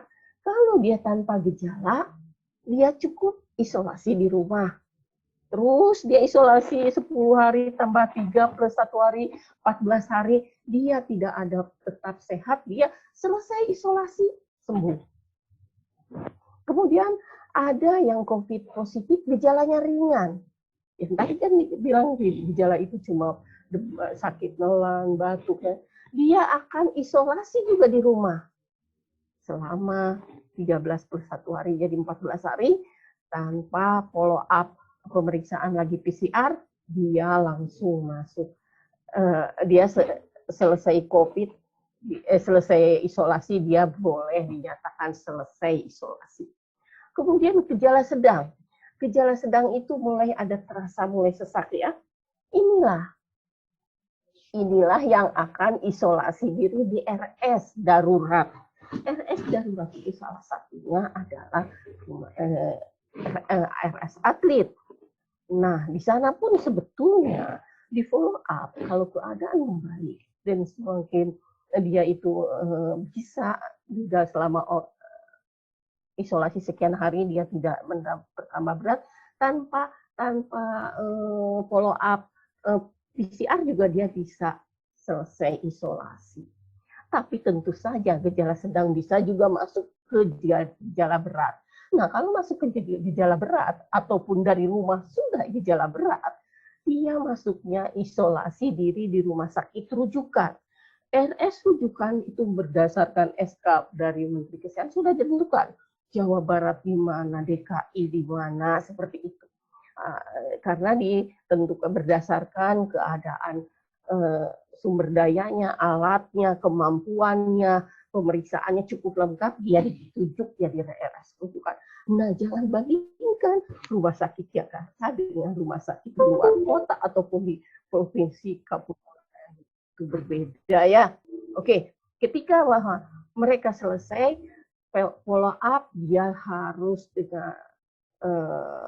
dengan biasanya tetap kalau di rumah sakit PCR-nya dilakukan. Oke, jadi ini menjawab kenapa lebih enak mana saya mau lebih memilih di RS Atlet atau di rumah sakit itu ditentukan oleh tingkat gejala serta gejala ringan beratnya dari penyakit. Lanjut. Quick, next. Oke. Nah, mundur dua. Apa? Terus satu lagi. Nah, satu lagi. Oke. Ketika kita menunggu tata laksana nih, kalau kemudian dinyatakan bahwa hasil swab positif, apa yang harus dilakukan? Ya, tetap lakukan protokol kesehatan, masker, cuci tangan, jaga jarak. Juga di rumah, kalau belum dipanggil ke rumah sakit, jaga itu dengan keluarga. Ambil ruangan sendiri, alat makannya terpisah, mengurung di kamar itu, seperti itu ya. Tetap isolasi dulu mandiri di ruangan, tapi terpisah dengan anggota keluarga lain. Kemudian laporkan diri ke dinas kota supaya Dinas itu mengetahui ada kasus, dia bisa men-tracing, mengetahui yang lain siapa yang sudah kontak. Karena itu adalah sesuatu yang penting ketika kita ingin memutuskan rantai penularan. Kemudian kalau sudah demikian, lakukan isolasi mandiri tadi sudah, lakukan periksakan diri ke fasilitas kesehatan. Bahwa hasilnya lapor ke puskesmas. Puskesmas sudah ada menjadi satuan dari Satgas COVID. Dia akan melaporkan, oke, dirujuklah ke sini, ditunjuklah ke sini, atau begitu banyaknya orang yang sakit, petugas kesehatannya juga tidak kurang banyaknya daripada orang-orang pasien yang juga menderita COVID. Itu menyebabkan ruang tidur di rumah sakit habis. Ditolak ke 8. Iya, pasti. Karena persyaratan tidak bisa semua rumah sakit dijadikan ruang isolasi. Ada persyaratan khusus untuk menjadi ruang isolasi COVID. Karena itu, bahwa kita pastikan kita melakukan ke fasilitas kesehatan. Dan tentu saja ketika kita mengetahui bahwa status kita itu adalah tanpa gejala, ada gejala ringan, gejala sedang, itu akan sesuai nanti penata laksanaannya seperti apa, pengobatannya seperti apa. Kadang kaget juga di rumah, Bu di rumah aja, beli obat ini. Tapi kalau di DKI nggak gitu, kadang diberikan obatnya, dikirim ke rumah. Ya, memang tidak ada yang bisa membunuh virus, belum ada obat apapun. Hanya daya tahan tubuh diri kita sendiri yang bisa melawannya. Dan terpenting bahwa ketika kita ingin melawan, maka status imunitas kita harus baik. Lawan dengan meningkatkan status. Oke, lanjut. Oke, upaya pencegahan. Jadi ketika kebijakan tingkat nasional mengatakan bahwa penanganan COVID nggak bisa dilakukan hanya oleh kesehatan, tapi juga harus dilakukan oleh semua pihak yang terlibat. Artinya dari mulai masyarakat melakukan apa? 3M, silakan. Lakukan mencuci tangan, memakai masker, menjaga jarak, menjauhi kerumunan, dan tetap juga tidak banyak pergi berkumpul, maka itu akan membatasi penularan di antara mereka sendiri, di antara keluarga sendiri. Pemerintah melakukan apa? 3T, tracing. Karena itu cepat laporkan ketika ada gejala apapun, supaya pemerintah bisa memutus di mana nih penularannya, mana orang yang sudah kontak 5 ini cepat diberikan isolasi supaya nggak keleleran nular ke yang lain dan sebagainya. Testing, pemerintah juga sekarang sudah meningkatkan laboratorium, itu dipenuhi sarana, tenaga, pelatihan dan sebagainya. Treatment, itu dia. Treatment sebetulnya banyak rumah sakit sudah ditambah fasilitas tempat tidurnya, kemudian dipilih bahkan treatment itu ada hotel-hotel yang kita kerjasama untuk menjadi tempat isolasi mandiri. Nah, untuk individu ada kewajiban lain yang juga tujuannya untuk memutuskan tali penularan ini, yaitu vaksinasi. Oke, lanjut. Nah, tujuan vaksinasi ketika tentu saja kita ingin membuat yang sakit dan kematian akibat COVID menurun. Kita ingin bahwa sebagian kelompok masyarakat, sebagian dari besar dari populasi itu sudah tidak mempan lagi ditembus oleh COVID.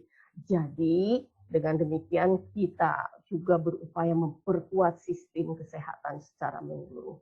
Dan yang terpenting, kalau semua penularan sudah tidak terjadi, bahwa teman-teman bisa lagi kembali bekerja, bisa produktif lagi, yang jualan bisa lagi, mall bisa, semua saling berputar efek roda, yang satu menggerakkan yang lain, akhirnya roda ekonomi berputar. Tidak ada lagi pembatasan, mall bisa buka, tidak ada lagi anak-anak yang harus di rumah, bisa sekolah, bisa les dan sebagainya. Dan ini meminimalkan dampak sosial dan ekonomi seperti saat kita sekarang ini. Berapa banyak toko-toko kecil yang tutup, berapa banyak warung-warung kopi yang tadinya menjamur berhenti, berapa banyak kegiatan-kegiatan yang tidak bisa dilanjutkan. Oke, lanjut. Oke, itu salah satu tujuan vaksin. Jadi ketika bahwa kita ingin memberi vaksin untuk seluruh penduduk Indonesia, adalah itu suatu program nasional. Syarat vaksin untuk suatu program nasional itu harus aman. Aman itu apa? Bahwa tidak ada efek samping berat. Bahwa dia harus efektif. Bahwa efikasinya melindungi, efek melindunginya idealnya 70%. Minimal 50% sudah bisa. Itu menurut WHO. Kemudian lama perlindungannya itu efektif setidaknya 1 tahun. Dan cara penyimpanannya nggak susah-susah. Orang nggak harus bawa kulkas pergi untuk bawa vaksin ke kota Bandung. Saya misalnya sekarang di Bandung. Atau nggak dari Jakarta, nggak usah bawa kulkas mini untuk bawa vaksin itu. Tidak. Tapi sudah bisa diakomodir oleh full bag cold chain gitu ya, yang bisa antara 2 sampai 8 derajat Celcius. Kemudian kemasannya banyak nih, sekitar harganya 180 juta. Jadi kebayang nggak itu botol-botol kecil 180 juta. Jadi gimana multidos saja, 1 flakon untuk 10 orang. Kemudian yang lainnya lagi bahwa kemasan harus mendapat persetujuan apakah ini halal. Jadi pada 8 Januari 2021 Komisi Fatwa MUI Pusat menetapkan bahwa COVID Sinovac yang diajukan proses sertifikatnya isinya oleh PT Bio Farma hukumnya suci dan halal. Nah, kok tahu Tuhan sih? Ya kita tahu bahwa itu adalah badan tertinggi yang kita percayakan bahwa di sanalah kehalalan dan kesucian bisa ditetapkan. Tidak. Masa sih dia mau menanggung 269 juta masyarakat Indonesia seperti itu. Jadi sebetulnya selain halal juga itu mendapat persetujuan dari Badan POM, yaitu mendapat sementara itu yang saat ini dikatakan izinnya berupa Emergency Use Authorization atau UEA. EUA gitu ya. Oke. Jadi vaksin itu sudah yang kita lakukan saat ini sudah memenuhi hal ini. Ini salah satu jalan untuk melawan COVID. Ayo kita perangi COVID. Bukan satu-satunya, banyak yang lain. Tapi ini salah satunya yang cukup efektif. Lanjut. Kenapa cukup efektif? Nah, nanti kita bicarakan. Jumlah kebutuhan vaksin di Indonesia ternyata 181,5 juta jiwa. Diutamakan dulu adalah tenaga kesehatan dan pelayanan publik sebagai sasaran utama. Kenapa sih tenaga kesehatan? Bayangkan tenaga kesehatan tidak banyak, tapi sudah duluan terpapar. Artinya dia akan menularkan, dia tidak akan memberikan pelayanan. Akhirnya semakin banyak yang sakit.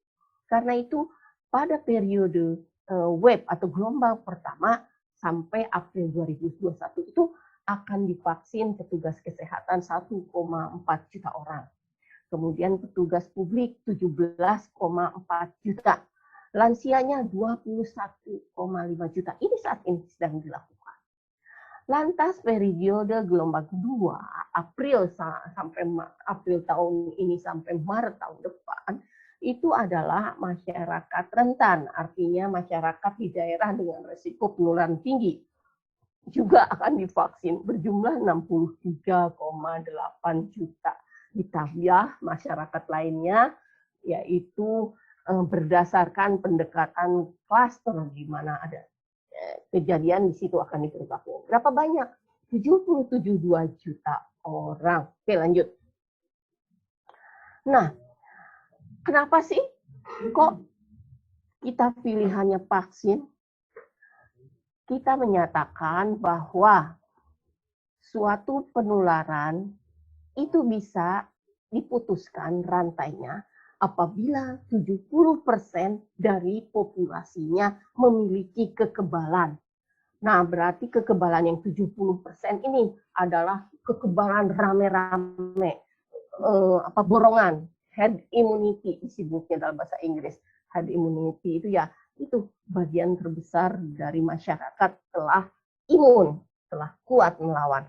Hitungannya itu sudah melalui cara hitungan yang ada, bahwa ada 2/3 kali 269 juta adalah 179,7 juta, mendekati 180 juta. Hal yang sama kalau dilihat di atas, bahwa penduduk usia di atas, maaf ini salah saya, penduduk usia di atas 18 tahun adalah 80 juta, di bawah ya 18 tahun 80 juta, di antara 18 sampai 59 itu 160 juta, di atas 60 tahun itu 28 juta. Rata-rata berarti kalau sekarang bergeser, siapa sasaran? Adalah 18 dulu, pertama dinyatakan 18 sampai 29 tahun. Sekarang sudah ditambah dengan lansia. Berarti yang bisa diimunisasi adalah 188,7 juta orang. Tapi dengan perhitungan 180 juta pun sudah menciptakan herd immunity. Kekebalan kelompok masyarakat. Oke, lanjut. Next. Oke. Kenapa vaksinasi? Karena berdasarkan pengalaman pemberian vaksin pada beberapa penyakit yang dapat dicegah dengan imunisasi, campak, polio, hepatitis, tuberkulosis, dan sebagainya, ternyata itu efektif. Tahun 74 kita bisa eradikasi cacar. 2014 kita bisa Indonesia bebas polio. 2016 bisa eradikasi tetanus, bumil, dan bayi baru lahir. Jadi ketika sebagian besar kelompok masyarakat rentan diberikan vaksin, maka penyebaran patogen, penyebab penyakit dapat dihentikan. Ini yang disebut herd immunity. Dengan kekebalan kelompok masyarakat yang diberikan sasaran vaksin, kelompok masyarakat rentan yang tidak bisa diberikan vaksin, yaitu sekitar 30%-nya karena keadaan usianya masih usia di bawah atau orang tua dengan penyakit, itu mereka terlindungi karena sebagian besar yang ada di luarnya sudah sehat. Jadi kalau di luar sehat, penularan tidak ada, yang rentan 30%, anak kita, cucu kita, ayah kita, ibu kita, kita juga termasuk lansia nih. Iya. Jadi disitulah karena yang lainnya di luar sana sudah sehat dan imun, sudah kuat. Oke, lanjut. Oke. Seseorang yang diimunisasi, dia memiliki kemungkinan probabilitas 80% sampai 95% terhindar dari penyakit untuk individu. Tapi untuk bangsa, untuk negara, untuk populasi, dia terlindungi kalau 70% dari masyarakatnya transmisi penyakit terhenti. Dengan demikian, ketahanan individu pun meningkat, ketahanan pun terlindungi secara keseluruhan. Lanjut. Lanjut, Mas. Oke, jadi siapa yang mau diimunisasi ada kelompok tertentu. Umur, kelompok lansia. Profesi, ada pedagang pasar, pendidik, tokoh agama, wakil rakyat, pemerintah, ASN, keamanan, ya. Semua yang bekerja di pelayanan publik, transportasi publik, di pariwisata, atlet, serta wartawan dan pekerja media, itu menjadi prioritas. Lanjut. Oke. Lantas siapa yang boleh dan tidak tidak boleh divaksin. Jadi semua penduduk usia di atas 18 tahun tanpa komorbid ya, tanpa penyakit penyerta yang langsung suka. Karena usia di atas 60 tahun, oke. Indonesia menyatakan berarti usia 18 tahun selama lolos screening kesehatan, dia bisa diberikan vaksin 2 dosis. Nah, dosis pertama hari ini, dosis kedua 28 hari kemudian. Kenapa demikian?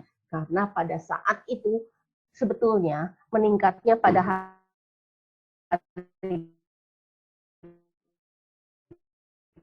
ke-14 karena kita tidak lansia di bawah 2. Saat itu karena meningkat cenderung akan turun, kita diberi lagi. Ketika diberi lagi yang tadinya sudah tinggi makin tinggi. Kalau orang tua kita tunggu sampai plateau, kita tunggu sampai maksimal 28 hari baru kita tambah.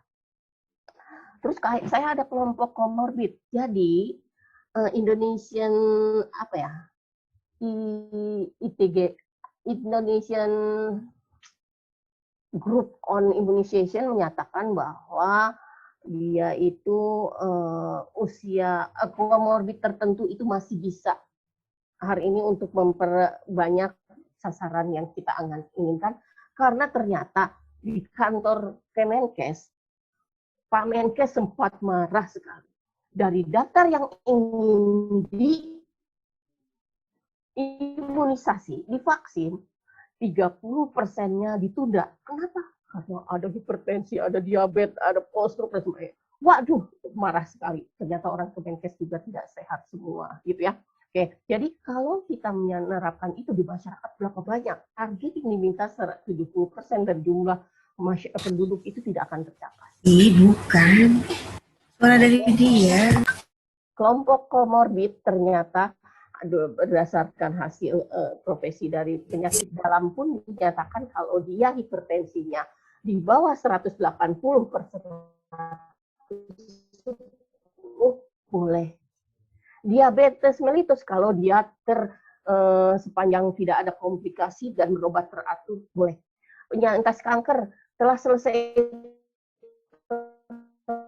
tapi tetap dianjurkan ada pakai kanker dari dokter yang merawatnya. Penyakit paru obstruktif kronik ini banyak biasanya pada PPOK ini adalah pada orang-orang perokok. Nanti sudah tuanya akan PPOK ya. Banyak nggak yang merokok? Mudah-mudahan tidak. Jadi pada PPOK dan asma selama tidak dalam kondisi akut dan tidak sudah bebas dari serangan memakai inhaler, kalau orang asma tahu ya, inhaler, obat hisap selama 2 minggu dan seterusnya, dia boleh. Tapi apabila dia ada riwayat asma, riwayat alerginya berat, minta persetujuan dari dokter yang merawatnya. Untuk yang pernah seperti Mbak Tari, Pak Akbar, bagaimana nih dia penyintas COVID, bisa diberikan lagi lebih apabila sudah lebih dari 3 bulan, karena biasanya 3-4 bulan perlindungan antibodi yang dibentuk saat infeksi itu sudah menghilang, sudah menurun, jadi diberikan lagi. Yang tetap tidak boleh habis ya, ibu hamil belum boleh. Nah, karena itu ayo, kalaupun sudah nanti kita vaksinasi, bukan berarti berhenti semuanya upaya kita terkait pencegahan. Tidak. Tetap terapkan 5M. Udah imunisasi? Iya, oke. Tapi tetap harus didukung oleh penularan tidak langsung selama orang lain kan tidak bersamaan di vaksinnya ya. Jadi tetap memakai masker, tetap jaga jarak, tetap cuci tangan, dan jauh dari kerumunan. Kalau bisa stay at home, gitu ya. Kurangi mobilitas. Oke, lanjut. Next. Oke. Ini melawan COVID. Saya tahu nomor satu dulu, Mas. Udah habis. Oke. Ini adalah bagaimana cara dan sebagainya. Silahkan saya share. Nanti bisa berbagi di sini termasuk bagaimana cara mencuci masker dan sebagainya. Terima kasih. Oke. Ya, terima kasih, Dokter Dinda. Ya, tadi ada satu pertanyaan nih dari Kak Yuri. Perlukah penyintas COVID divaksinasi? Boleh nanya nggak? Perlukah penyintas COVID? Iya, silakan. Tadi saya sudah bahwa penyintas COVID bisa divaksin kalau sudah 3 bulan terakhir dikonfirmasi PCR-nya positif atau terakhir gejalanya diketahui. Biasanya kalau 3-4 bulan itu memang harus divaksin lagi. Terus apakah perlu penyakit jantung juga divaksin?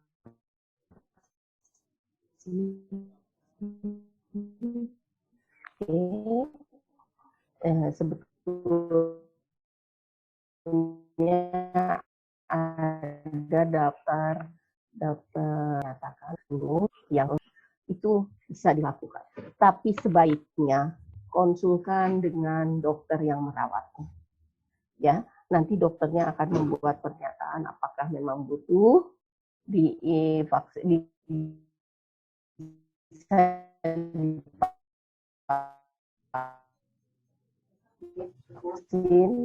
atau tidak. Oke. Penyakit jantung. Ya, apakah perlu konsultasi dengan dokter jantung? Betul. Dokter Linda, apa betul darah yang orang habis kena COVID dapat menyembuhkan, membunuh virus? Ya, jadi gini, bahwa ketika seseorang itu telah menderita COVID, di dalam tubuhnya telah terbentuk antibodi, termasuk di dalam plasmanya. Antibodi ini yang dibutuhkan untuk menolong pasien lain yang sedang sakit COVID. Tapi dia sendiri sudah selesai COVID, dan dia itu sudah sembuh. Itu akan namanya terapi konvalesen. Terapi konvalesen itu adalah memberikan plasma dari orang yang pernah menderita COVID dan sudah sembuh, yang mengandung antibodi banyak, menolong melawan COVID pada orang yang sakit. Jadi ditransfusi konvalesen. Betul sekali bisa. Tapi kecuali untuk mereka yang hamil dan sempat melahirkan, itu tidak dianjurkan untuk menjadi donor konvalesen. Tapi para penyintas COVID itu bisa menjadi donor konvalesen. Ya. Tidak pada wanita hamil, tapi kalau dia penderita COVID-nya wanita hamil atau pernah melahirkan, wanita yang pernah melahirkan tidak bisa mendonorkan karena di dalam tubuhnya ada terbentuk HLA ya. HLA itu justru karena itu proses di dalam kehamilan dan persalinan itu terbentuk. Ternyata kalau ada zat itu di dalam plasmanya, penyakit akut parunya nanti. Gitu. Jadi bagaimana dengan penderita autoimun yang bagaimana ya?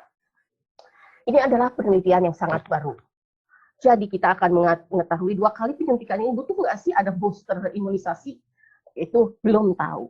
Terus kelompok-kelompok autoimun pun saat ini tidak diberikan. Belum ada penelitian yang memakaikan imunisasi itu pada kelompok autoimun. Jadi sebaiknya karena kita tidak ada pengalaman, belum ada hasil terkait ini, tidak usah. Autoimun nggak usah dulu. Tapi ada pernyataan orang HIV, apabila dia CD4-nya sudah 200 sel per mililiter, dia tidak ada infeksi oportunistik, artinya jamur, infeksi paru, dan dia sehat, boleh. Sebaiknya tetap konsultasikan. Kalau dia sudah sembuh, dinyatakannya sudah lama, mungkin nanti itu yang harus dibicarakan pada saat konsultasi dengan dokternya dan ketika mendaftar untuk vaksin. Oke.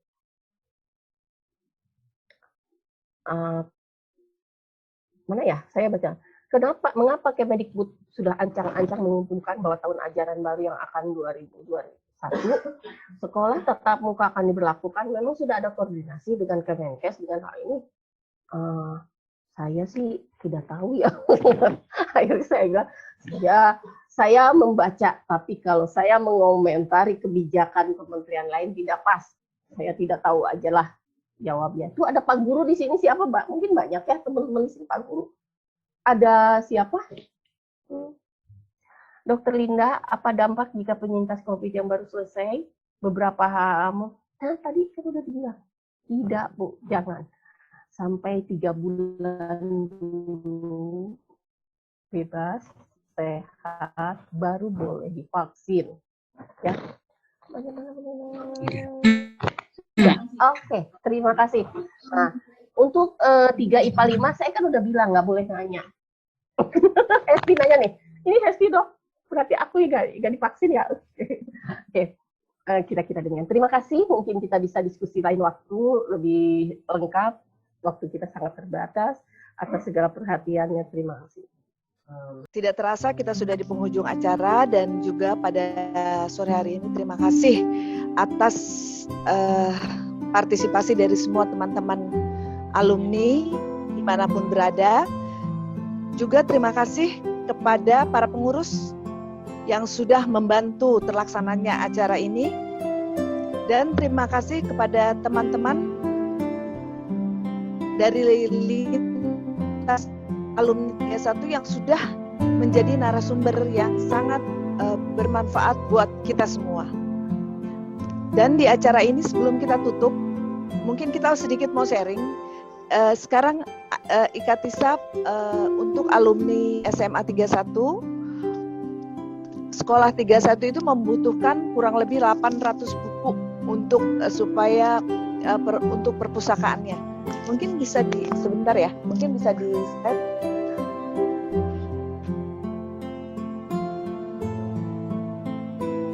Donasi buku tahap 2 sudah dibuka. Untuk teman-teman yang mau berdonasi, batas akhir penerimaan 30 Juni 2021.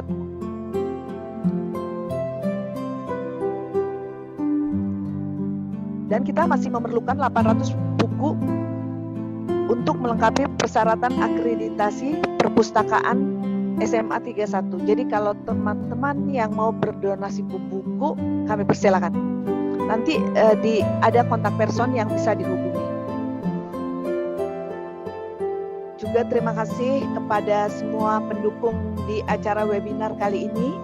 Dan apabila ada kekurangan dalam pelaksanaan, kami semua mohon maaf yang sebesar-besarnya. Dan semoga kita semua dalam lindungan Tuhan Yang Maha Esa. Akhir kata, jangan lupa nanti kita ada acara sesi foto bersama. Jadi sampai jumpa di acara webinar selanjutnya dengan materi yang lebih menarik, dengan topik yang lebih menarik. Dan siap-siap semua kameranya di open. Yuk kita foto bersama. Kameranya supaya dibuka, kita foto bersama. Udah siap? Dengan pose terbaiknya, ayo ya. 1, 2, belum semua ya, kita tunggu ya, kameranya sudah dibuka dulu. Smile. Tetap pertama ya. 1,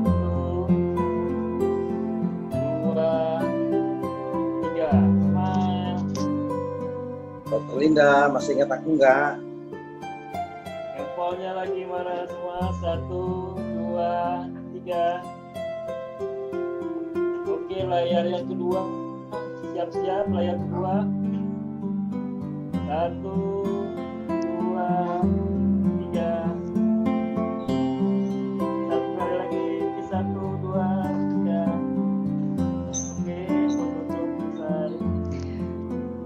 Demikianlah acara kita pada sore hari ini. Kami juga perlu masukan dari teman-teman semua untuk acara webinar selanjutnya. Sampai jumpa di acara webinar selanjutnya dengan topik yang lebih menarik. Wabillahi taufik wal hidayah. Wassalamualaikum warahmatullahi wabarakatuh. Waalaikumsalam warahmatullahi warahmatullahi wabarakatuh.